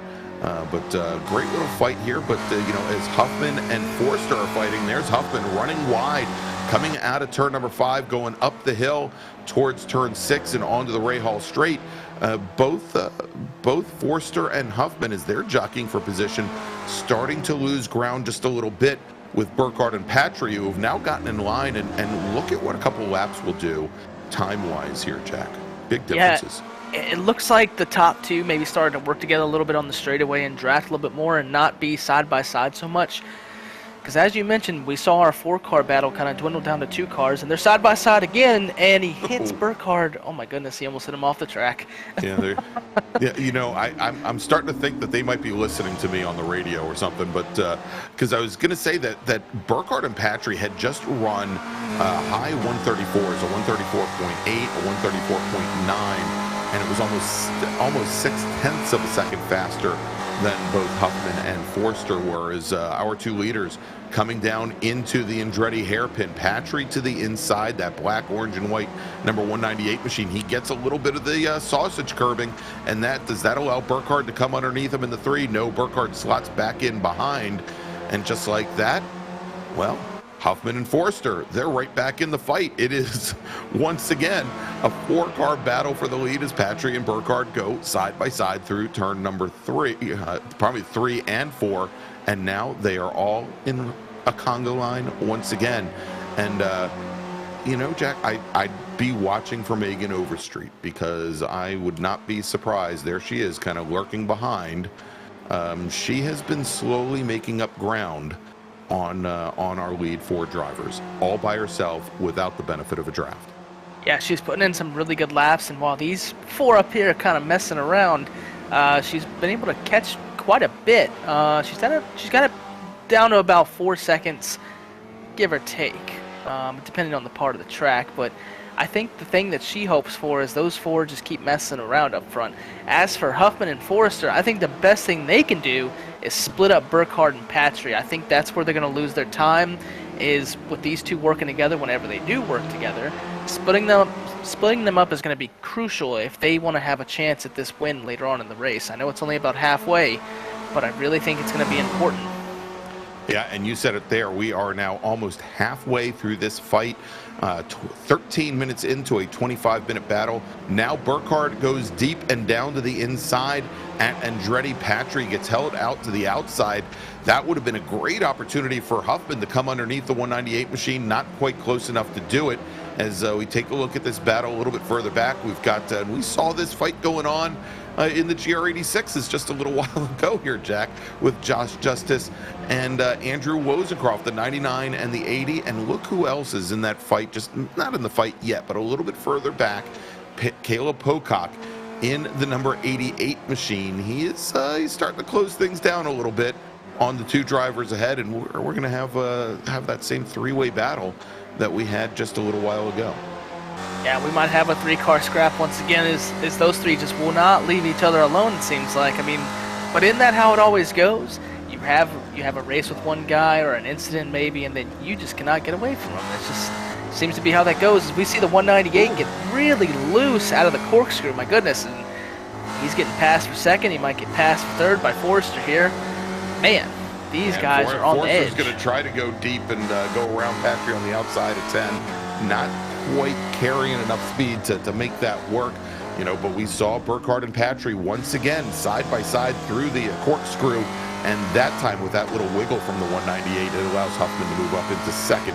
And Forster definitely not with a good run out of turn 11. We see he now falls almost 5 car lengths back from our top 3, as Jamison Huffman goes deep down the inside, driver's left, tries to get position on the number 40 machine, and for the first time tonight, may not last long, but Jamison Huffman for the moment is your leader.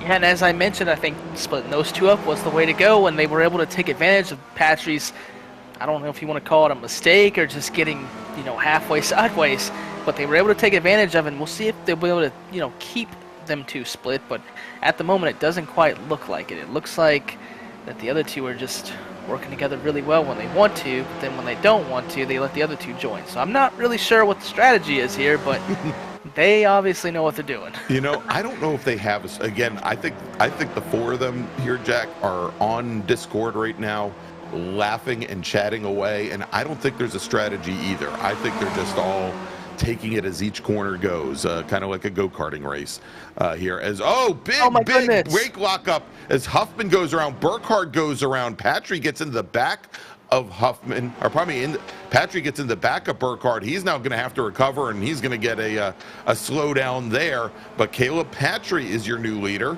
Beans Forster running in second, and that's going to move Megan Overstreet up into third. And look at this as Overstreet now right onto the back of the 231 machine, challenging for second. That little contretemps there at the top of the hill really slowed down the whole lead pack and brought them back to not only the 044 machine, but Giancarlo Schooler and Brad Gould are closing things down as well. Yeah, Schooler and Gould they're thinking in their head, this is the best thing that could have ever happened. The leaders all got together, and two of them spun out. I mean, all right, so let's do this. Let's take a look here, Jack. We'll go back to just a few moments ago as they came up to the top of the corkscrew. Burkhardt, Huffman, Patry, Beans Forster, and there's the love tap, more than a love tap there from Patry on Burkhardt, but Burkhardt and Huffman had already gotten around. I was wondering, Lee, maybe we could take a look at that again. Here we go. Read my mind as they come to the top of the corkscrew. Huffman to driver's right, and looks like Burkhardt maybe just a little bit late on the brakes as Huffman tried to go around the outside. Yeah, it looks like Huffman just got on the brakes too hard, and oh man, I'm sorry, not Huffman. Burkhardt got on the brakes too hard, and just Huffman was there, and they just locked up and spun each other out. Man, that is very unfortunate. Yeah, and it looks like Jamison Huffman after that, he just checked out of the session. Guarantee he's probably still in the chat mocking Caleb Patry, but Huffman is now out. Burkhardt down to 6th position, so it doesn't look like he's going to run the perfect season this time, as we are now about 17 minutes into this 25-minute race with Caleb Patry, your leader. Beans Forster second, Megan Overstreet third, as we jump a little bit further back here, and this is the battle for 11th position. Jack, we've got Deacon Greenfield. I already told you what I feel about somebody named Wiley Cox running 12th, and Mark Sherman 13th. And there's that move I was going to be scared of, as Wiley Cox tries to come right underneath Deacon Greenfield onto the front straight. Yeah, I think Wiley's living up to his name right there. As he dove it in the inside in the last corner and got that big run down the straightaway, he takes it down into turn 1. We'll see if he's able to outbrake Greenfield. It looks like he is, and he clears him, and he's going to set sail and try to chase down Mosencroft, who's up in 10th. He's got about 8 seconds to go, but, I mean, you never know what happens. We just saw what happened with the leaders. And speaking of the leader, I think Patry has some damage, too. That might be something to keep an eye on, because that last lap, he was still about a second slower than Forrester, so I'm not sure if he got caught up in that melee either, but it looks like his left you can see the smashed in front. Well, he had gotten into the back of Burkhardt as after Burkhardt and Huffman had their contact, Patry just really didn't have anywhere to go. And so, you can see the damage there. That's not going to help from an aerodynamic standpoint. You know, of course, big difference here in iRacing is, you know, the body shell of the Spec Racer Ford is folded up. In real life, it's fiberglass. It would have been in multiple pieces on the pavement somewhere. But Megan Overstreet, she's pulled right up back to the back of the 231 machine again. As Patry, although he may have that aero disadvantage, he's got at least, he's got a little bit of clearance. He's got a little bit of a buffer right now, about a second and a half or a second and a quarter. And if Overstreet starts fighting it out with the 231 machine, that could be to Patry's advantage. Yeah, but I think if those two start drafting together, they're going to catch him really quickly. So it'll be interesting to see with about 6 minutes left how far up they're able to get. I think they can close on him. I'm not sure if they'll be able to pass him, because as we've seen all night, he has a lot of speed. All right, and once again, Megan Overstreet. Now she's been in that draft of Forsters, but she is the fastest of our drivers up at the front of the pack. We've talked about the aero issues that Patrick's having. Last time by, Overstreet ran a 135.5, almost 0.2 of a second faster than Forster. And Overstreet is setting up the pass going into the corkscrew, and they're going to come down the hill side by side once again. Forster's managed to hold off the 044 machine for now, but you saw where Forster, he carried so much speed down the hill, it was kind of hard to get things woed up for the Rainy Curve. The Rainy Curve is one of those corners where you have to get out of the throttle because it goes off camber on the outside. And look at this, Caleb Patry pitting in from the lead. Oh, wow. And that is going to give the lead now to Beans Forster, moving Megan Overstreet up in the second. It could be a fuel issue. It could just very well be a damage issue that he was having too many issues driving it. And we just got word that we think that perhaps Caleb Patry received a black flag. We do black flag drivers here in the Esports Racing League if they pick up 12 incident points, or actually I guess the 13th incident point would trigger a black flag, and so he may have gotten a drive-through penalty.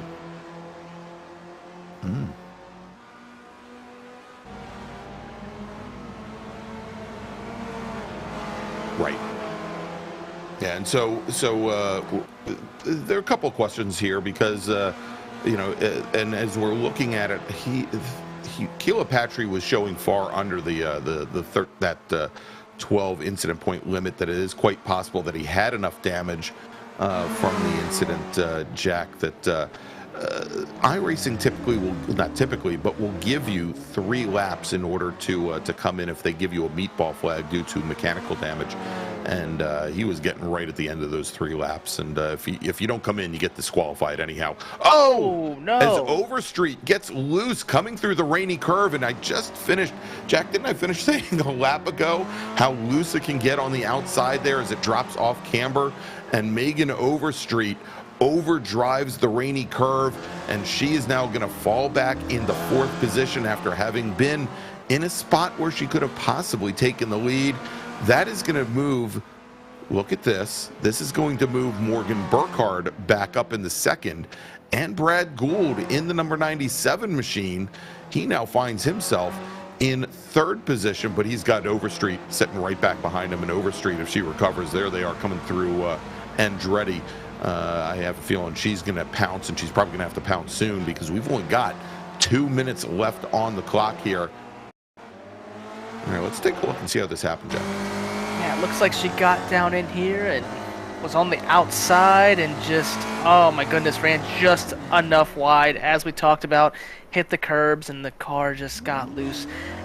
Forrester had done the same thing in the corkscrew just a couple corners previously, so man, that is really unfortunate. Luckily, she's still in 4th, and as we've seen, anything can happen. But look who's in 2nd. Burkhardt down to 2.8 seconds, and he was about 2 seconds faster that last lap, and they weren't even battling. So he is driving really, really fast right now. We're going to see what happens. I don't think he has enough time, but never know, because that thing is shrinking fast. That's right. Yeah, he ran, as you said, over 2 seconds faster than Caleb Patry.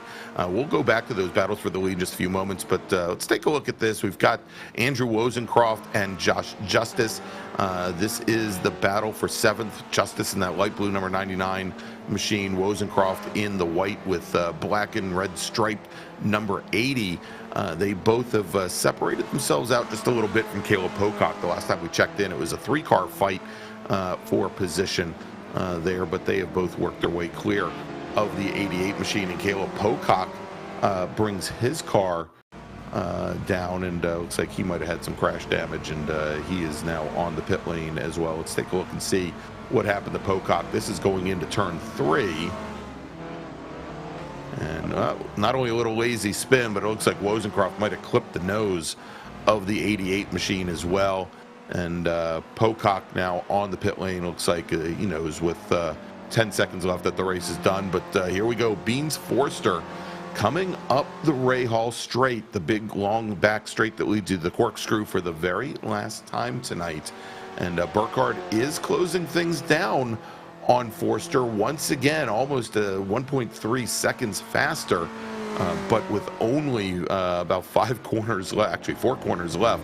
It may be too late for the number 40 machine here as Forster navigates the corkscrew, heads to Rainey, and now only 2 more corners remain.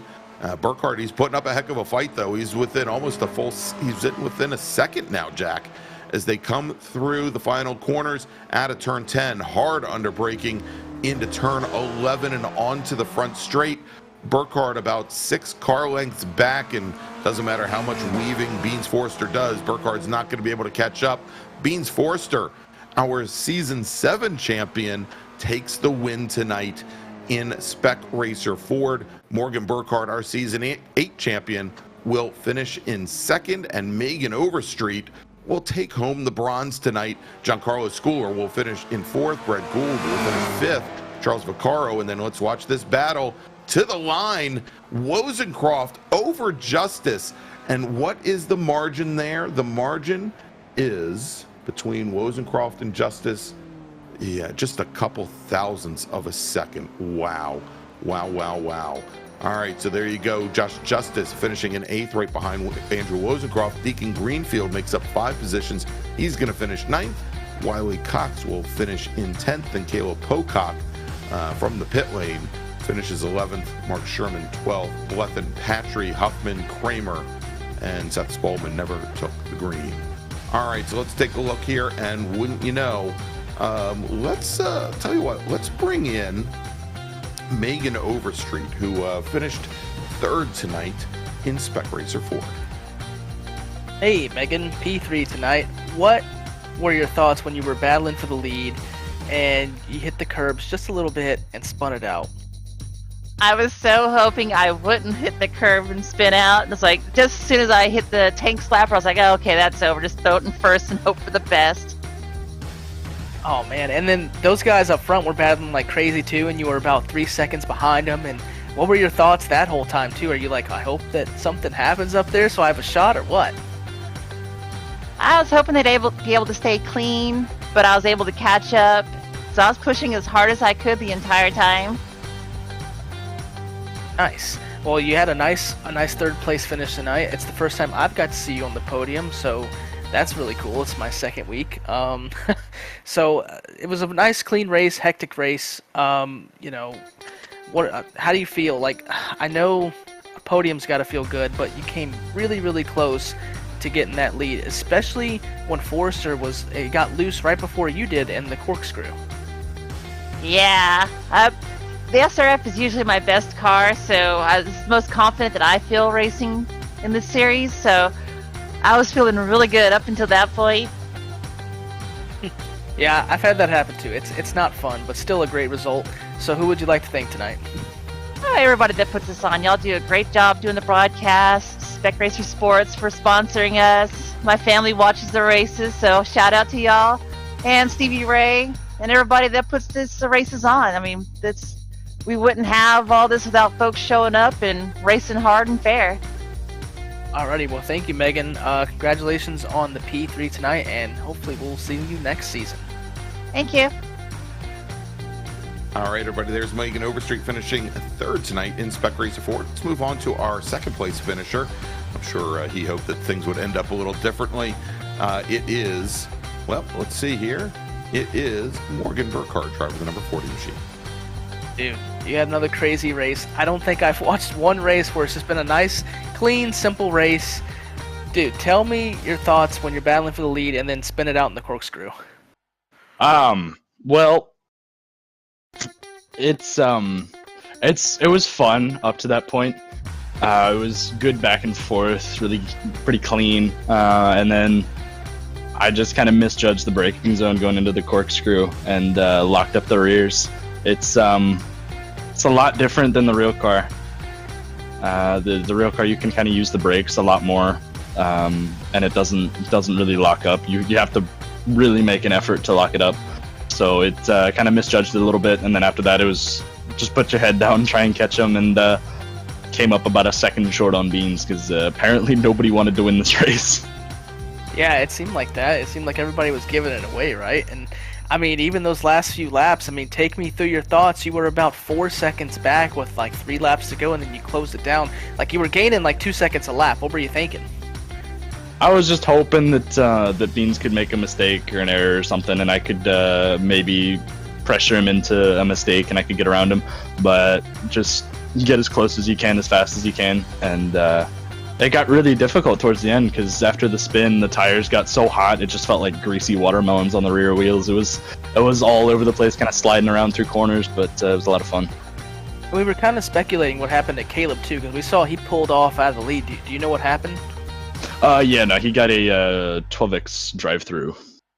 Oh wow. See, we weren't sure. We were like, was it a meatball, maybe overheating, or man, that 12X, that's rough. I mean, you guys made a lot of contact up there, so I guess that makes sense. But tell me, who do you want to thank tonight?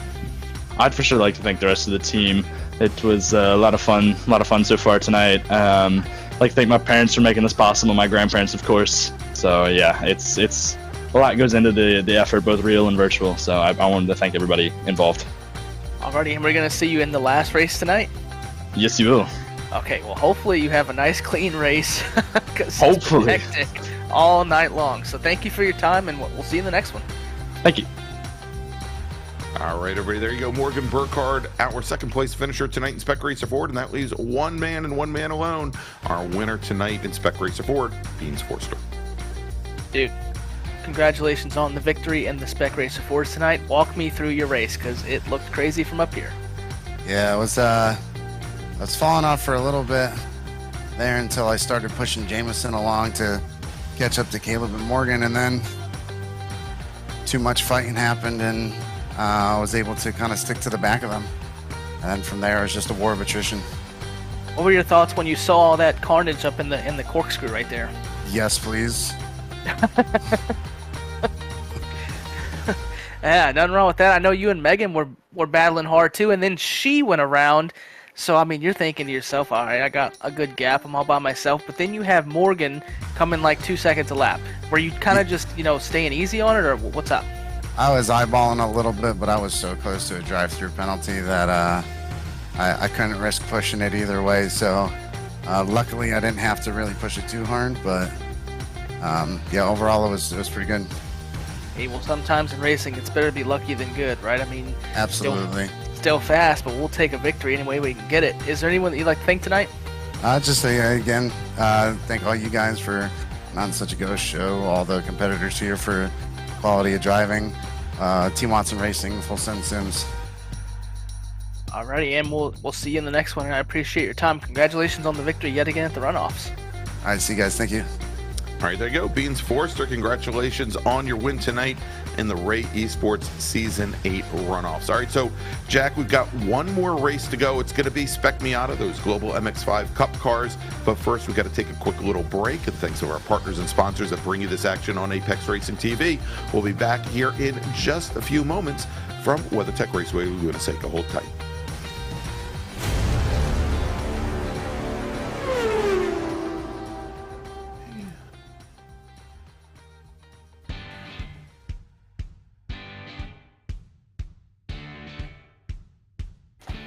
All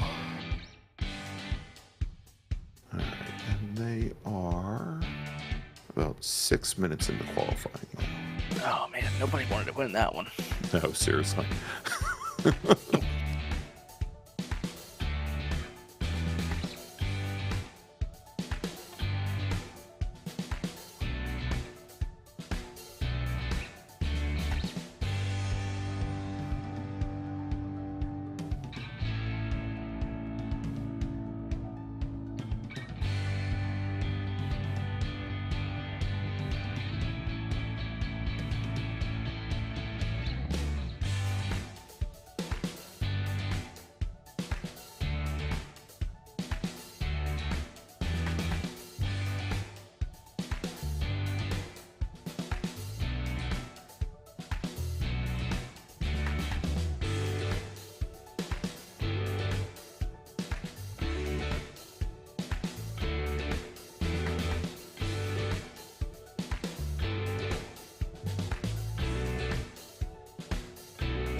Are you struggling for consistency in your sim racing? Does your iRating look like a roller coaster? If so, we have good news for you. The way to get more consistent is to first understand what you're doing differently than the professionals. And VRS is the answer. With our competitive subscription, you will have the telemetry, setups, tutorials, and everything else you need to fully analyze your driving. Our data packs and the ability to compare your driving with the best in the world will show you exactly where to adjust your inputs, change your driving line, and shave seconds off of your lap times. And our powerful and precise Direct Force Pro wheelbase and precision pedals are being used by some of the world's best drivers. All these champions agree that VRS hardware is not just the best on the market, it's also priced well below the competition. So if you're looking to upgrade to direct drive and the best pedals in sim racing, VRS is your answer. If you want to get better, get faster,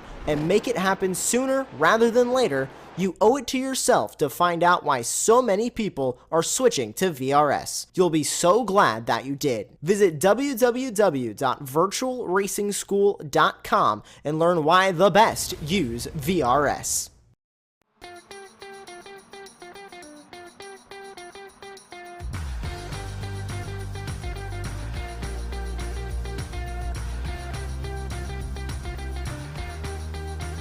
Jack Ritchie, and we've got 2 races in the books, Jack. 1 left to go, and it's the one that usually everybody is on the edge of their seat for. It is, I'll call it Spec Miata. It's my years of club racing that bring that to me, but the Global MX-5 Cup cars here on the iRacing platform, and this is always an exciting race. You get the close racing of the Spec Racer Fords. You get the resilience of the chassis that you have in those touring cars. You put them all together, and you throw in maybe some problems getting tire temps up to getting tires up to temperature, especially early on in a race, and it makes for some really cool, exciting, very close racing. And so we've got our drivers. They are now already about 10 minutes, actually 9.5 minutes into their 15-minute qualifying session at the moment. Tell me if I sound like a broken record or not, but Morgan Burkhardt is currently your provisional pole sitter with a qualifying time of 136.17. Caleb Patry about half a second off. Well, he was a half second off. Caleb Patry dropping back to third fastest with a 137.24, and that is because Aaron Johnson has now checked into the session, the number 24 machine. And Jack, this is a very cool thing to see. I haven't seen Aaron in the Ray Esports Racing League for over a year and a half, but more importantly, Aaron Johnson racing in the real live Idemitsu Global MX-5 Cup here in the United States. And I know that they are going to be heading out to WeatherTech Raceway Laguna Seca, I think, for their next round. And so he is definitely trying to get some testing in with some top-notch competition. So I'm glad to see that Aaron's joining us there. He is currently third fastest with a 136.93. Caleb Patry and Murphy Nichols. Good to see Murphy out here this evening. Another one of those drivers that I saw at Competition Racing School and got his real-life competition license a couple weeks ago. Let's quickly take a look at the final championship standings. We did have 116 drivers, all challenging for the gold medal here for season number 8. And you can see it again. Talk about broken records. 3 out of the 4 classes go to Morgan Burkhardt. Morgan Burkhardt with 5 poles, 4 wins, and 134 points. His teammate Giancarlo Schooler took home the other 2 wins here and had 1 pole as well. He had 115 points at 19 back from Burkhardt. Beans Forster, he was looking to repeat as a champion this year. He was our season 7 champion. He comes home with the bronze this year. 97 points puts him in third. Nagase Yoshikawa manages to take home 4th position, 4th in the championship, with Deacon Greenfield 5th. And you can see there, really, once you get past like the top 5 drivers or so, it is just so close there as you go through the top 20. Really great fights, great battles in the MX5 Cup in Spec Miata this season, Jack. Yeah, it seemed to be that way. It's a shame that I had to join so late in the season, man. I would have loved to see some of the action that we saw. I know I got to see last week at VIR determine the champion, but man, these guys, if they put on a race like they did last week, I think we're in for a show yet again. Because I think, like we saw in the Spec Racer Ford, the draft is going to play another key part in this race. These Mazdas, man, they draft really well. They pick up. Yeah, they look like, especially in comparison to the original old Miatas, the NA and NB Miatas from the early 90s. They look very sleek at the nose, but they are not the most aerodynamic cars. They've got a fairly vertical windshield in order to help with rollover protection, actually. And as you can see, they run with an open top, so it leaves for a pretty big vortex of air working its way through the cockpit and then out towards the back of the car, and it really puts a big hole in the wind for the car behind to be able to draft up. And it's not uncommon that to see a car that maybe even a full second back be able to hook in the draft in that slipstream and pull right on up. As we've still got Burkhardt there, and it looks like Burkhardt and Murphy Nichols working together in qualifying. Is Nichols in the number 5 machine? Well, he's currently qualified 5th, drops a wheel going off and out of turn 6 onto the Rahal straight, but a lot more traffic as I'm seeing, I think 17 or 18 cars currently out here trying to set times in qualifying. Yeah, and it looks like we only have about a half a second between the top 5 too, so I mean, this is going to be another tight one. I think we're going to see some of the same players that we saw in the last one, along with who you mentioned earlier, Aaron in the 24. Yeah, we saw there Rich Green in that number 12 Moza Racing machine was at almost a dead stop up at the top of the corkscrew. I think a number of drivers on what was probably going to be their second to last flying lap had to abort those laps here, as we now have less than a minute remaining. And yet, you know, Jack, we talked in the last qualifying session how the top 3 rows were all within 1 second of one another, and here the top 4 are all within half a second. And if you know, there's a little bit of a gap right now, a little bit further back. You take a look at Nichols at a 1:37.01. Well, I mean, we're looking at the top 7 cars all within a second of one another. I mean, pretty amazing. Yeah, and then we have 8th and 9th, only another half second behind them, and those guys are fast too. We've seen them race really well, and as you know, sometimes, I mean, you can lay down a hot lap a lot better than you can race. So, I mean, qualifying isn't everything. Obviously, plays a big factor, especially being on the front row, but sometimes you're just not a good qualifier and you're a good racer. So I'm really excited to see how close these guys are in the race. All right, so we're following and we're on board right now with Aaron Johnson, driver of the number 24 machine, and he is on his last flying lap, and I'm thinking that he will still be able to get to the start-finish line before iRacing ends the session on him. He's got a 136.68. He was looking to beat a 136.47, which was Burkhardt's provisional pole time, but with that spin at the corkscrew, Johnson, he's going to have to settle for second fastest here in qualifying. As we're watching Beans Forster, he's just on a cool down lap there. The number 231 machine, currently 6th fastest. And here was a late change. Andrew Wozencroft, last driver, Jack, to cross the start finish line, and he bests Megan Overstreet, moving up to 7th. And so we've got the grid coming up here now. Let's take a look and see who our starters are. On the pole tonight with a qualifying time of 136.34, it's Morgan Burkhardt. Aaron Johnson, he's going to start right beside him in the number 24 machine. Caleb Patry, our GR86 Cup winner tonight, he is going to start 3rd in the 198 machine with Giancarlo Schooler from Delta Sport. He starts 4th. Murphy Nichols from Smoketown Brewery Racing, he will start in 5th in the number 5 car with Beans Forster starting in 6th. Andrew Wozencroft will start 7th with Megan Overstreet 8th, and Deacon Greenfield and Brad Gould will make up row number 5.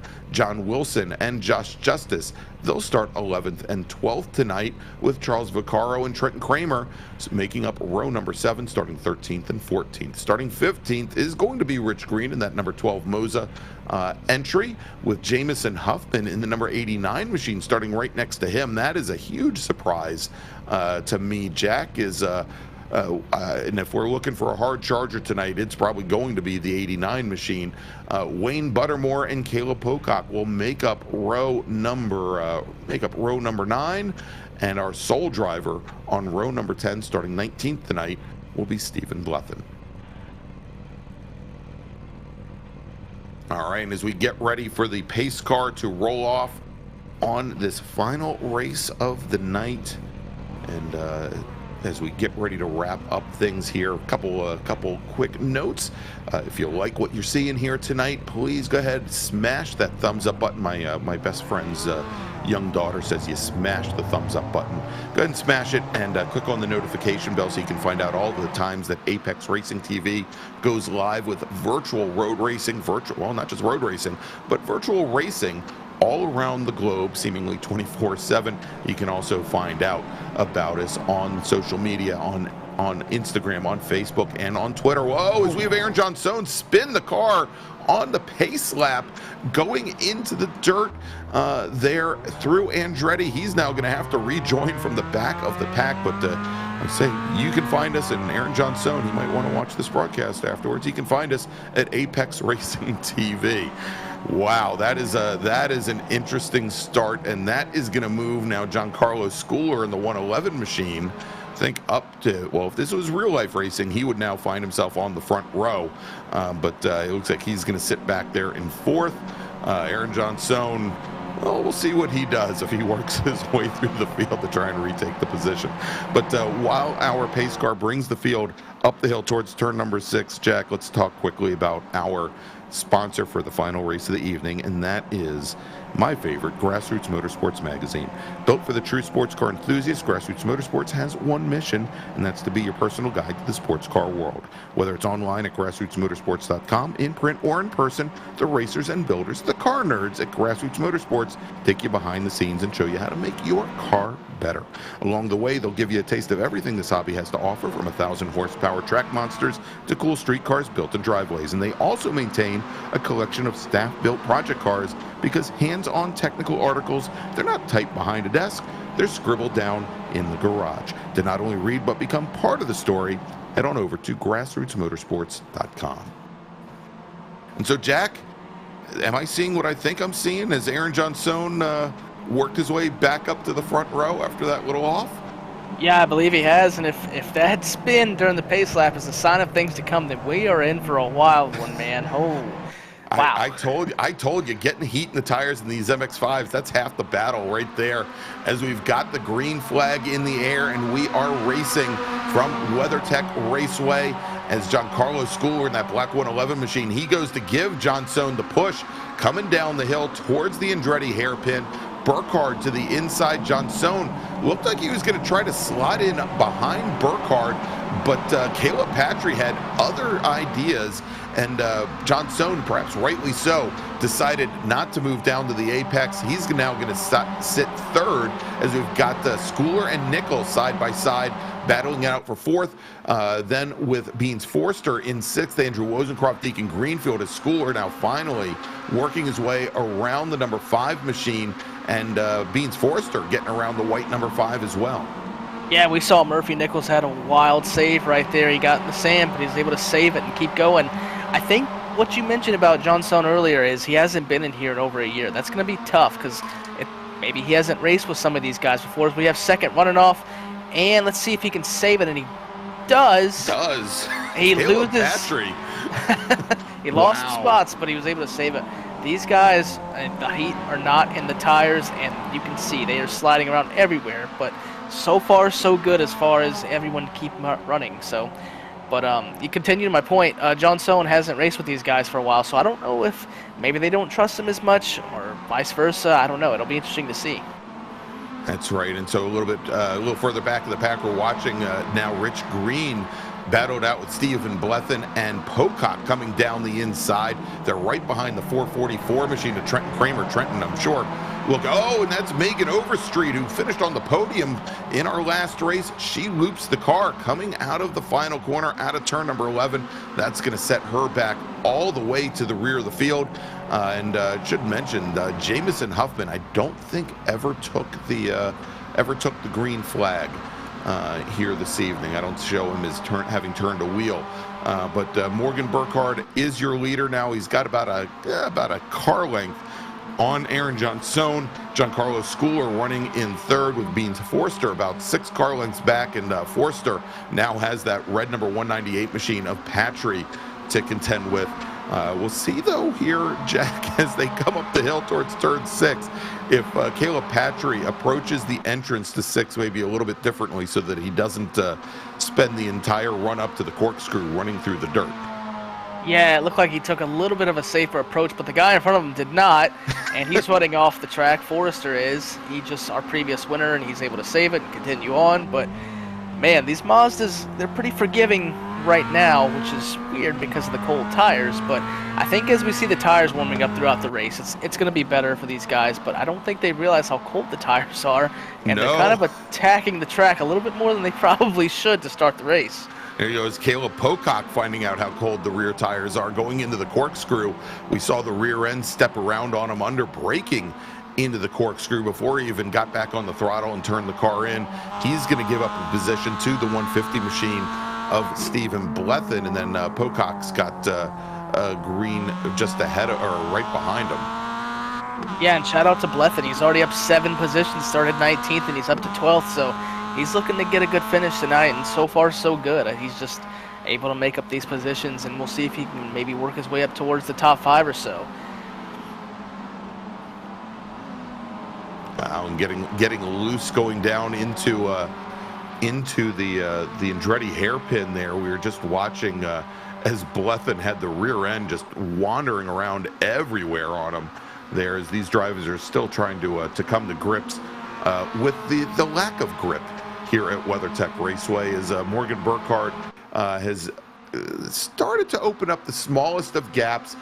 Both he and Jenson ran almost identical lap times that last time by, ran a 36.85, almost 0.15 of a second faster than Giancarlo Schooler sitting in third, and you can see Schooler they're about 4 car lengths back from Aaron Johnson, as we're sitting on the back right now of Morgan Burkhardt's number 40 machine.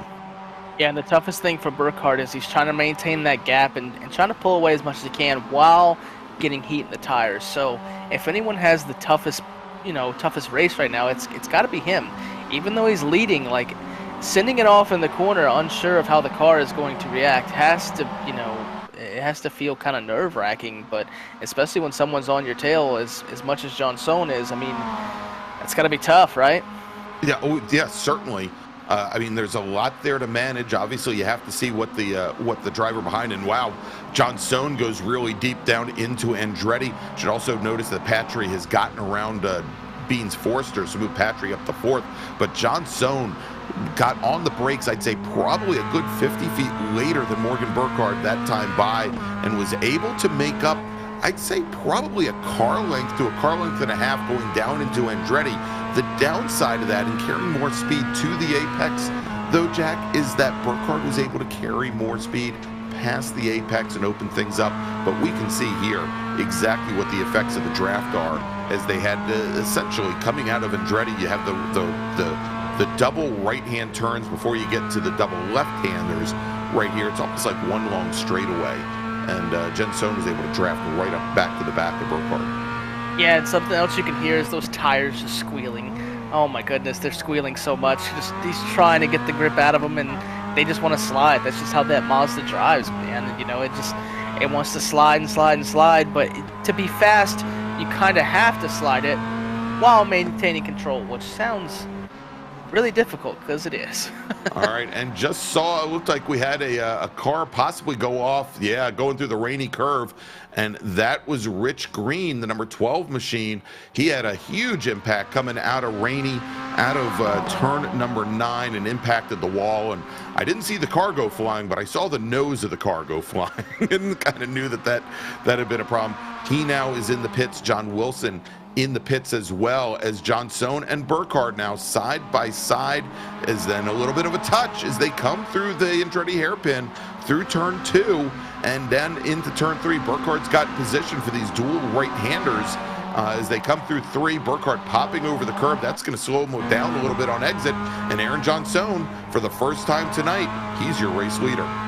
Yeah, and I wonder if John Sohn's real-life experience in the Mazdas is starting to creep up, and maybe he's starting to get to feel the tires a little bit and how they're feeling, and he might just check out, because that last lap he was about 0.3 faster. I'm not sure if it was because of the draft as much as it was just him. He was attacking Burkhardt a lot, especially in the corkscrew and in this corner right here. I mean, we'll see what happens, but I think it's going to be a challenge for Burkhardt to get right back by him.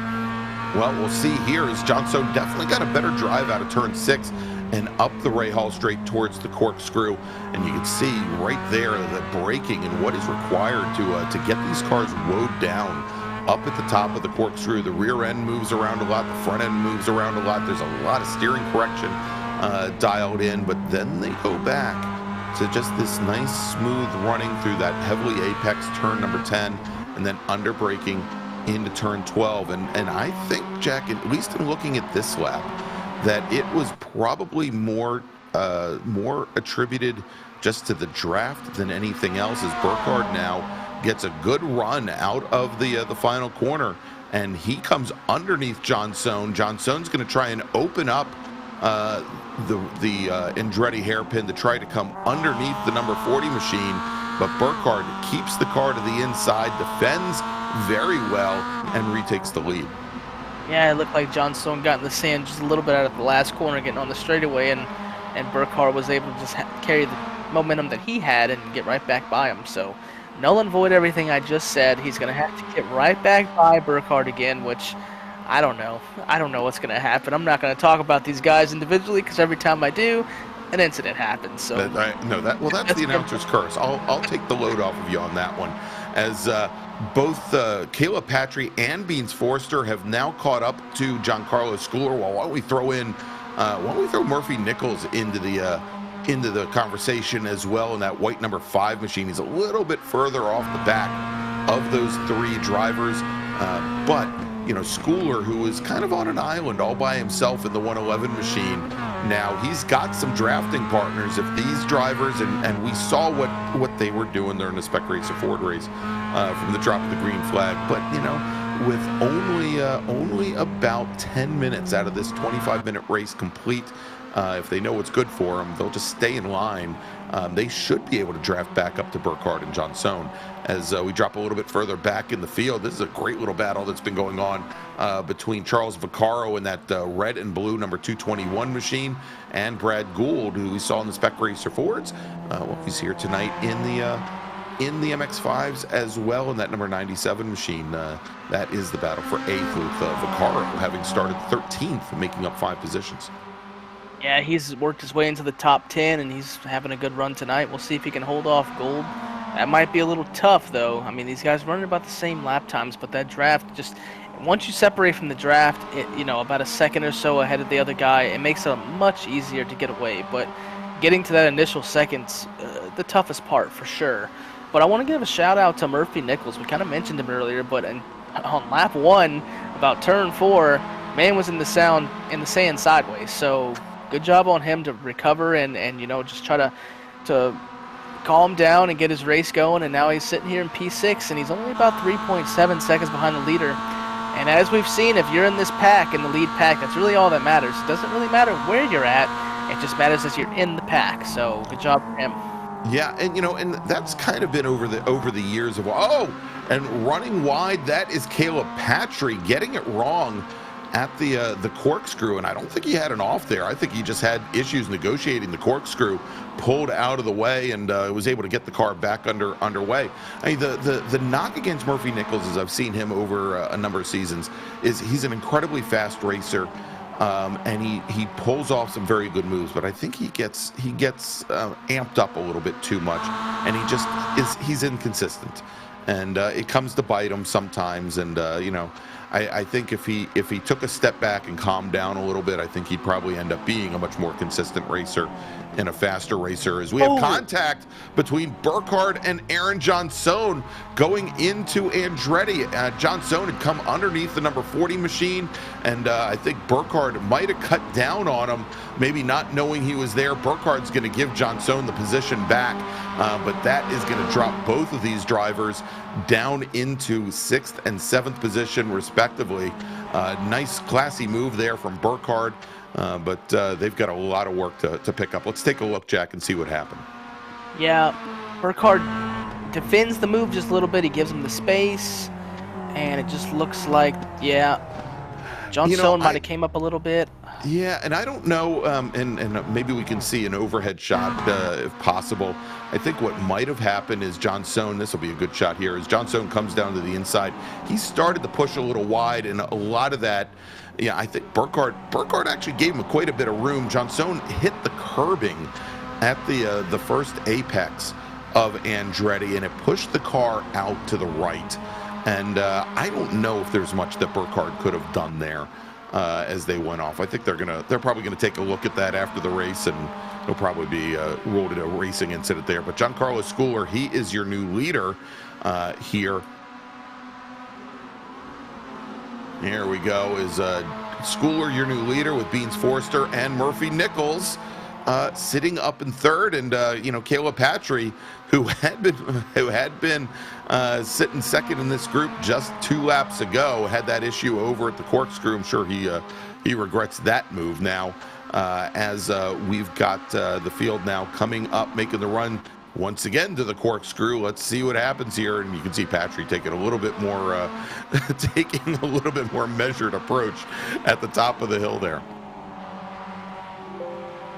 Yeah, and these guys in 5th and 6th, Johnson and Burkhardt, they're not out of it. I mean, they had that really bad, mistake or racing incident, whatever you want to call it, in turn 1. But I mean, they're still maybe 4 seconds back. And they've got a lot of time. They've got over 10 minutes to make up the ground. Right now, they are only about 3 seconds off the back of Caleb Patry. It's not much at all. And those two drivers work together.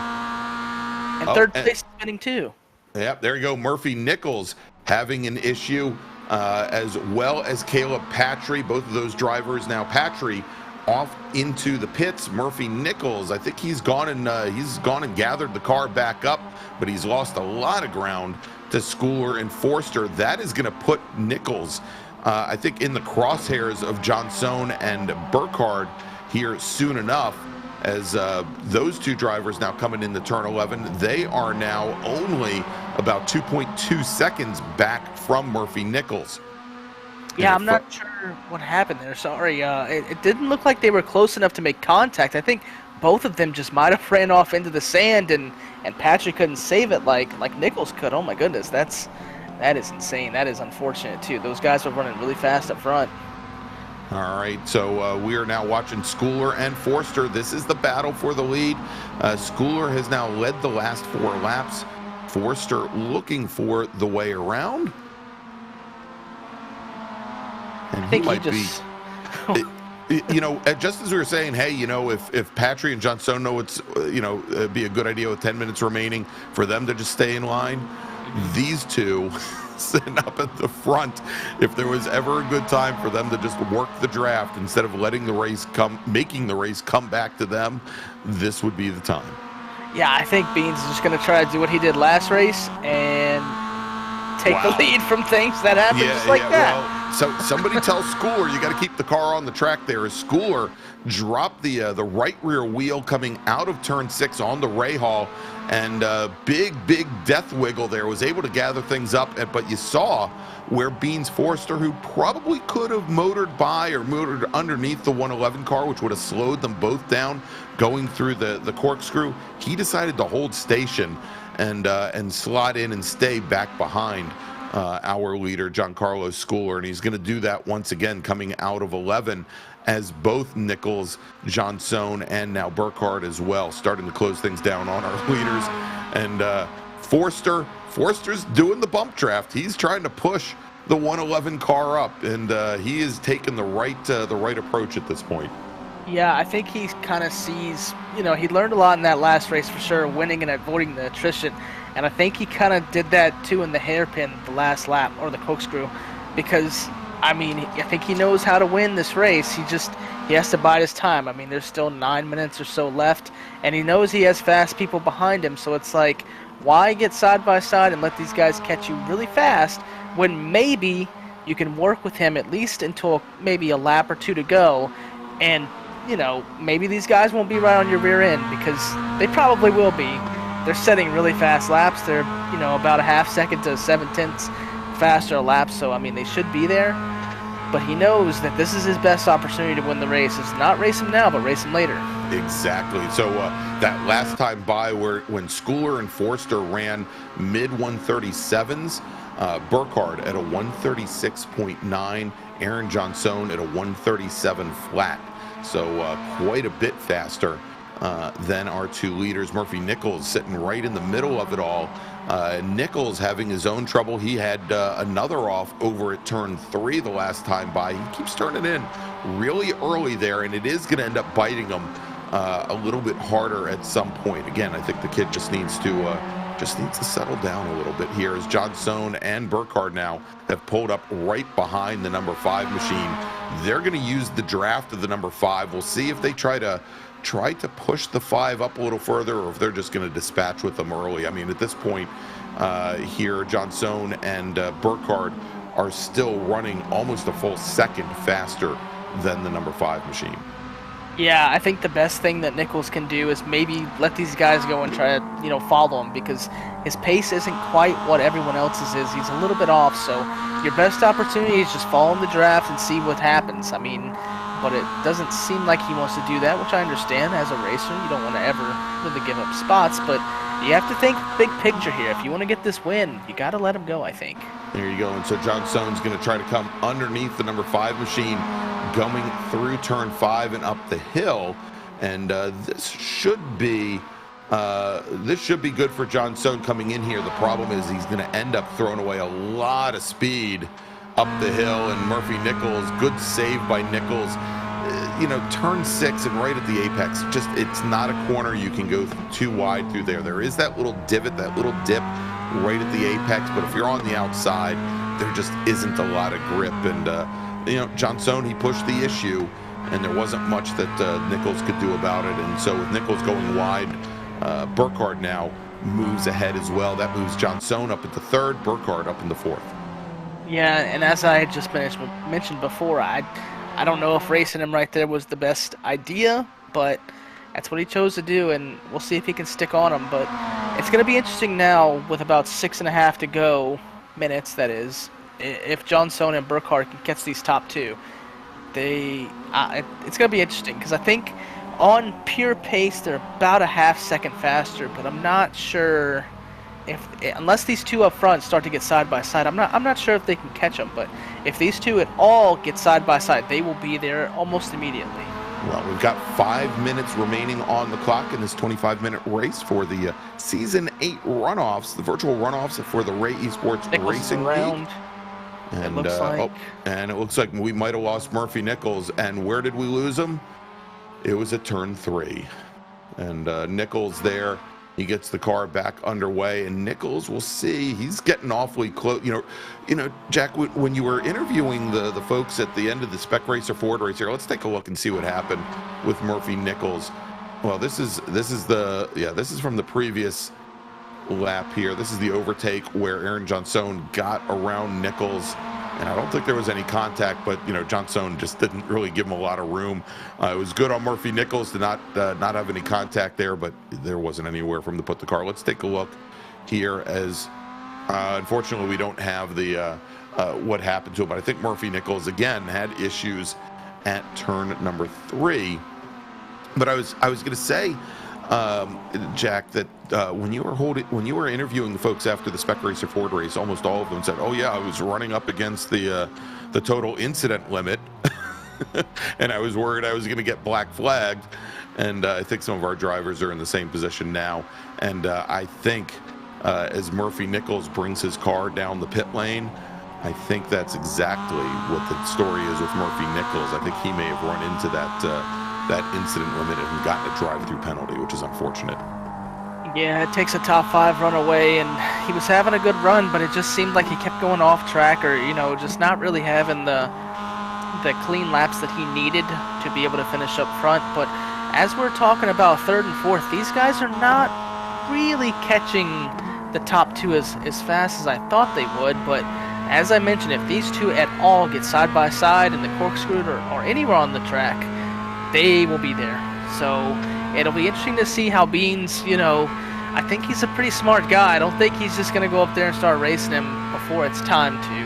So did I mention, besides Beans winning the Season 7 championship in Spec Racer Ford, winning it, we ran some Formula cars last year. He won the Formula Car Series, and he was also our MX-5 champion last year as well. So, needless to say, Beans Forster, he's got a head on him, and he's very savvy behind the wheel here, and I think he knows what he's doing with Schooler, and he is going to wait as we now have, when our drivers pass the line, we're going to have a little bit more than 2 minutes remaining. So we should have, I think, probably 2 more laps to go here. And indeed, with Forster just kind of sitting back behind the 111 car, they have been keeping good pace when you consider what Jenson and Burkhardt are running. All 4 cars have been running almost identical lap times. That last time, Jenson and Burkhardt ended up picking up about 0.3 of a second. But, with only 2 laps to go, they're going to need a lot more than that, I think, as you watch them all come out of 3 going into 4.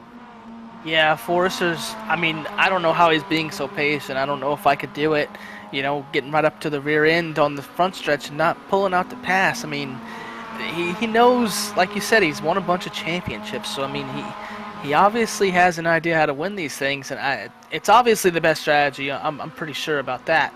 But it'll be interesting. You said we probably have about 2 laps, and we're probably going to be coming to the white flag this time around. And will he make his move on the front stretch, or does he wait? Because I don't think you want to be side by side more than maybe a corner. Well, here we go. Beans Forster, he takes a look to the inside, going into the corkscrew under braking. Called that move off almost immediately, though. But I think he's letting Giancarlo Schooler know that Schooler's not just going to lead Forster to the line and to the checkered flag today. Here as Schooler gets defensive coming out of 10 and into 11, and it is game on here at WeatherTech Raceway as Schooler moves over center of track. He's going to try and force Beans Forster driver's right, and white flag is in the air. It's the last lap here at WeatherTech Raceway as looks like Murphy Nichols has served his penalty, and he is now on his way out. And there we go. Schooler, Forster, and actually that wasn't, that was actually, I think that might have been Trent Kramer actually coming back out onto the track there. But Johnson and Burkhardt now are about 1.4, 1.5 seconds back, and they're still working together. Forster, he's got about 3/4 of a lap to figure out what he has to do to beat the 111 car. Johnson and Burkhardt now, it's fight on for them. I think they both realize they're not close enough to fight for the win, so they might as well fight for 3rd, as they're now going to go side by side through turn 6. Burkhardt giving Johnson maybe a little bit more room than Johnson gave Murphy Nichols a couple of laps before, as they come up to the corkscrew. Johnson's about half a car length up. Yeah, these two are battling really, really hard for third place, and meanwhile, back in the front. And we'll see. I thought maybe Johnson got a slowdown penalty, but maybe not. Yes, Schooler's holding off Forrester, but it's going to be interesting. Does he dive into the last corner? Forrester's off the track. I don't think he's going to be there. I think Schooler's going to hold him off. Yep, score as Forrester went wide coming out of turn 10. Ended up losing probably all the momentum that he would have needed to get around the 111 car. And Giancarlo Schooler takes the win in Spec Miata. Beans Forrester finishes second. Morgan Burkhardt, 9/100ths of a second, is the margin between he and Aaron Johnson for third place. Andrew Wozencroft, he's going to work his way up into fifth position. Great run for Andrew. We didn't get him on camera for much of this race, but a great race for him. Josh Justice will come home in sixth. There's Charles Vaccaro, and he's got some battle scars there, Jack, on the right side of that car, that number 221 machine, as he survives the battle. And he is a race veteran here now at Laguna Seca. Charles Vaccaro coming home in seventh. And there you go, Giancarlo Schooler starting his donuts early. We're trying to do his donuts early there.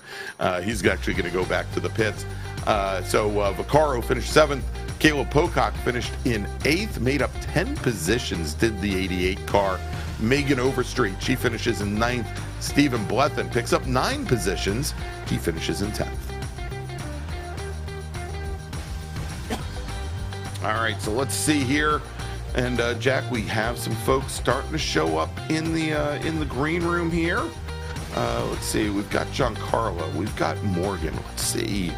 I want to see if Aaron Johnson shows up. We've got Giancarlo. Beans Forster comes in. All right, tell you what. Because something tells me that Aaron probably isn't going to know where to come.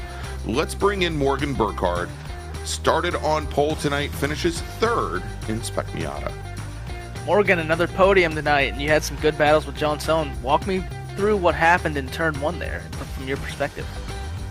Yeah, it was pretty fun throughout. We were kind of just checking out from the pack behind and racing a little bit, and more racing than bump drafting. But went side by side into turn 1. I kind of I knew he was going to do it from the body language of the car coming down the front straight, so I tried to cut it off, but he snuck through on the inside coming into turn 1, so I tried to open up the corner, and since he had such a shallow line, he went a little.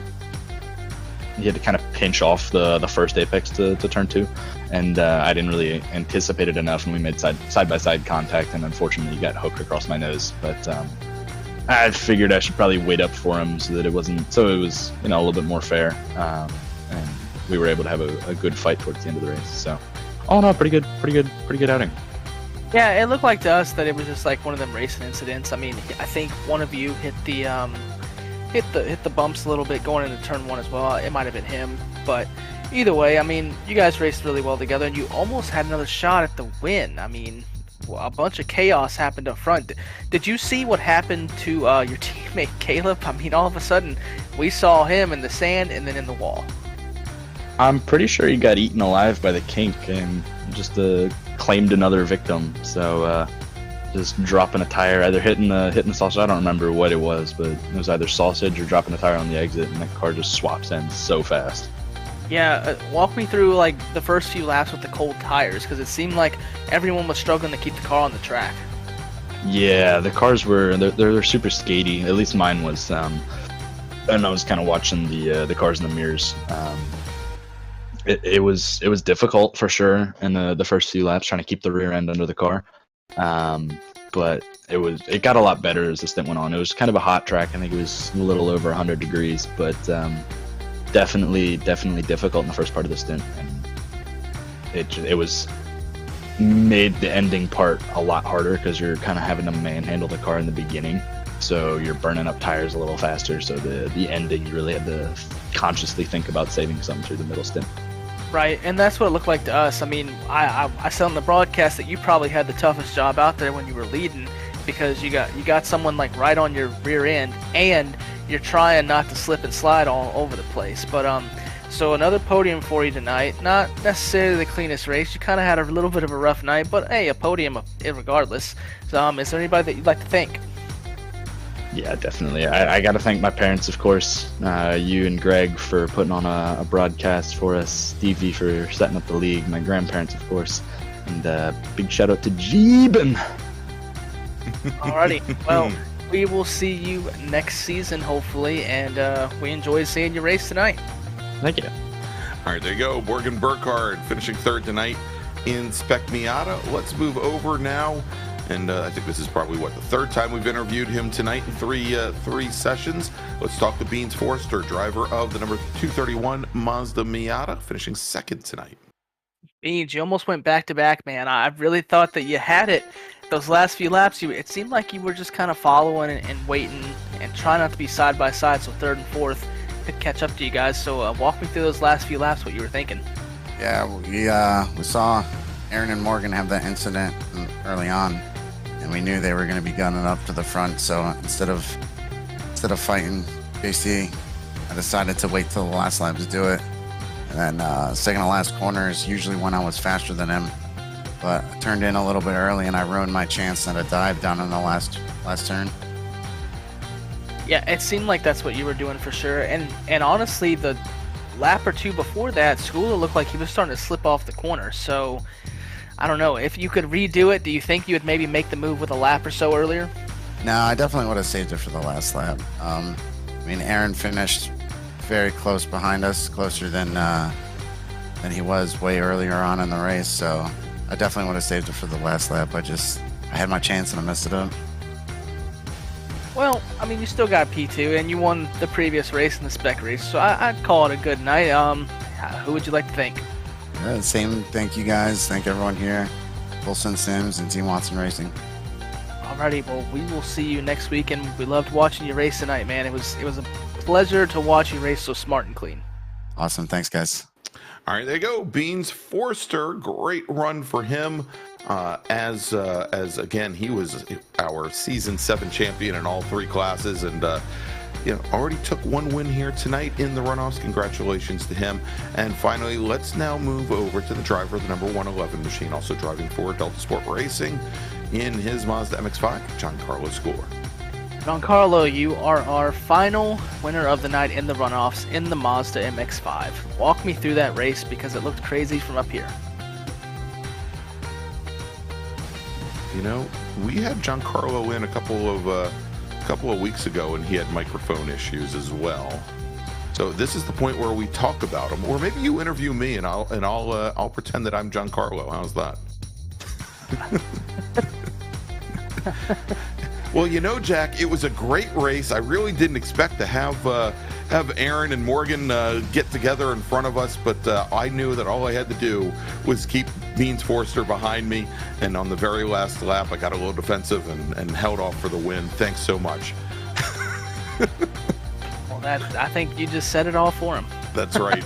I'd like to thank the great folks from Delta Sport. I'd like to thank Greg Ginsberg, my mentor, Carlos Schooler, my father, who is a great racer in his own right, Morgan Burkhardt, Jameson Huffman, Beans Forrester, Caleb Patry, and thanks so much for watching us win tonight. You're See, welcome. I'm not the interviewer. I'm better as the interviewee. All right, well, we'll give Giancarlo a couple more seconds here to see if he can get his microphone issues resolved. And I just saw him go and mute on and mute off. Giancarlo gonna move on in 3, 2, and he's gone. Made our job easy. All right, so thanks so much to Giancarlo Schooler. And actually, I want to, as we wrap up here, Jack, after a great night of racing from WeatherTech Raceway Laguna Seca, want to congratulate our winners across all 3 races. Of course, taking the win in T3, Touring 3. The GR86 Cup cars was Caleb Patry. Jameson Huffman taking the win in Touring 4, the Jetta TDI Cup cars. Beans Forrester in Spec Racer Ford. And Giancarlo Schooler, who I thought it was a good stand-in for him, taking the win in Spec Miata in the Global MX-5 Cup cars. It was a wonderful evening, and the Esports Racing League, we're going to be taking a couple weeks off, going to be coming back probably right around the beginning of May with season number 9. If you want to find out more about racing with the Ray Esports Racing League, you can go to rayesportsracing.com, and we'll be happy to give you all that information. Or if you want to you can reach out to me directly at greg@ginsburg.org, which means I'm going to get a whole bunch of spam now, and I will direct you over towards the league so you can come race with us next season. And as we do wrap up here, Jack, first off, obviously want to welcome you aboard. It's been great to have you for the last couple of weeks, and I look forward to that season 9. I think we make a real good team, but I also want to wish all the best to Jonathan Grabowski, broadcaster for Apex Racing TV, and both John and his lovely wife, Vanessa. I think they're both already at the hospital. They are awaiting their very first child, due to be delivered either tonight or sometime early tomorrow morning. And of course, John's been an integral part of the Ray Esports Racing broadcasts, both Ray Esports Racing League as well as the Weekend Warriors, for many seasons. And he told me today that he's looking forward to racing the next Morgan Burkhardt or Elvis Rankin to virtual racing glory. And so watch out for a young Grabowski in the years to come. And mazel tov to you and your wife, Jonathan. So for Jack Ritchie, for Lee Thompson, doing an amazing job behind the scenes here tonight, I'm Greg Ginsburg. We'll see you in just a couple weeks for season number 9 of the Ray Esports Racing League here on Apex Racing TV. Have a great evening, great Easter, and a great month of April, everybody.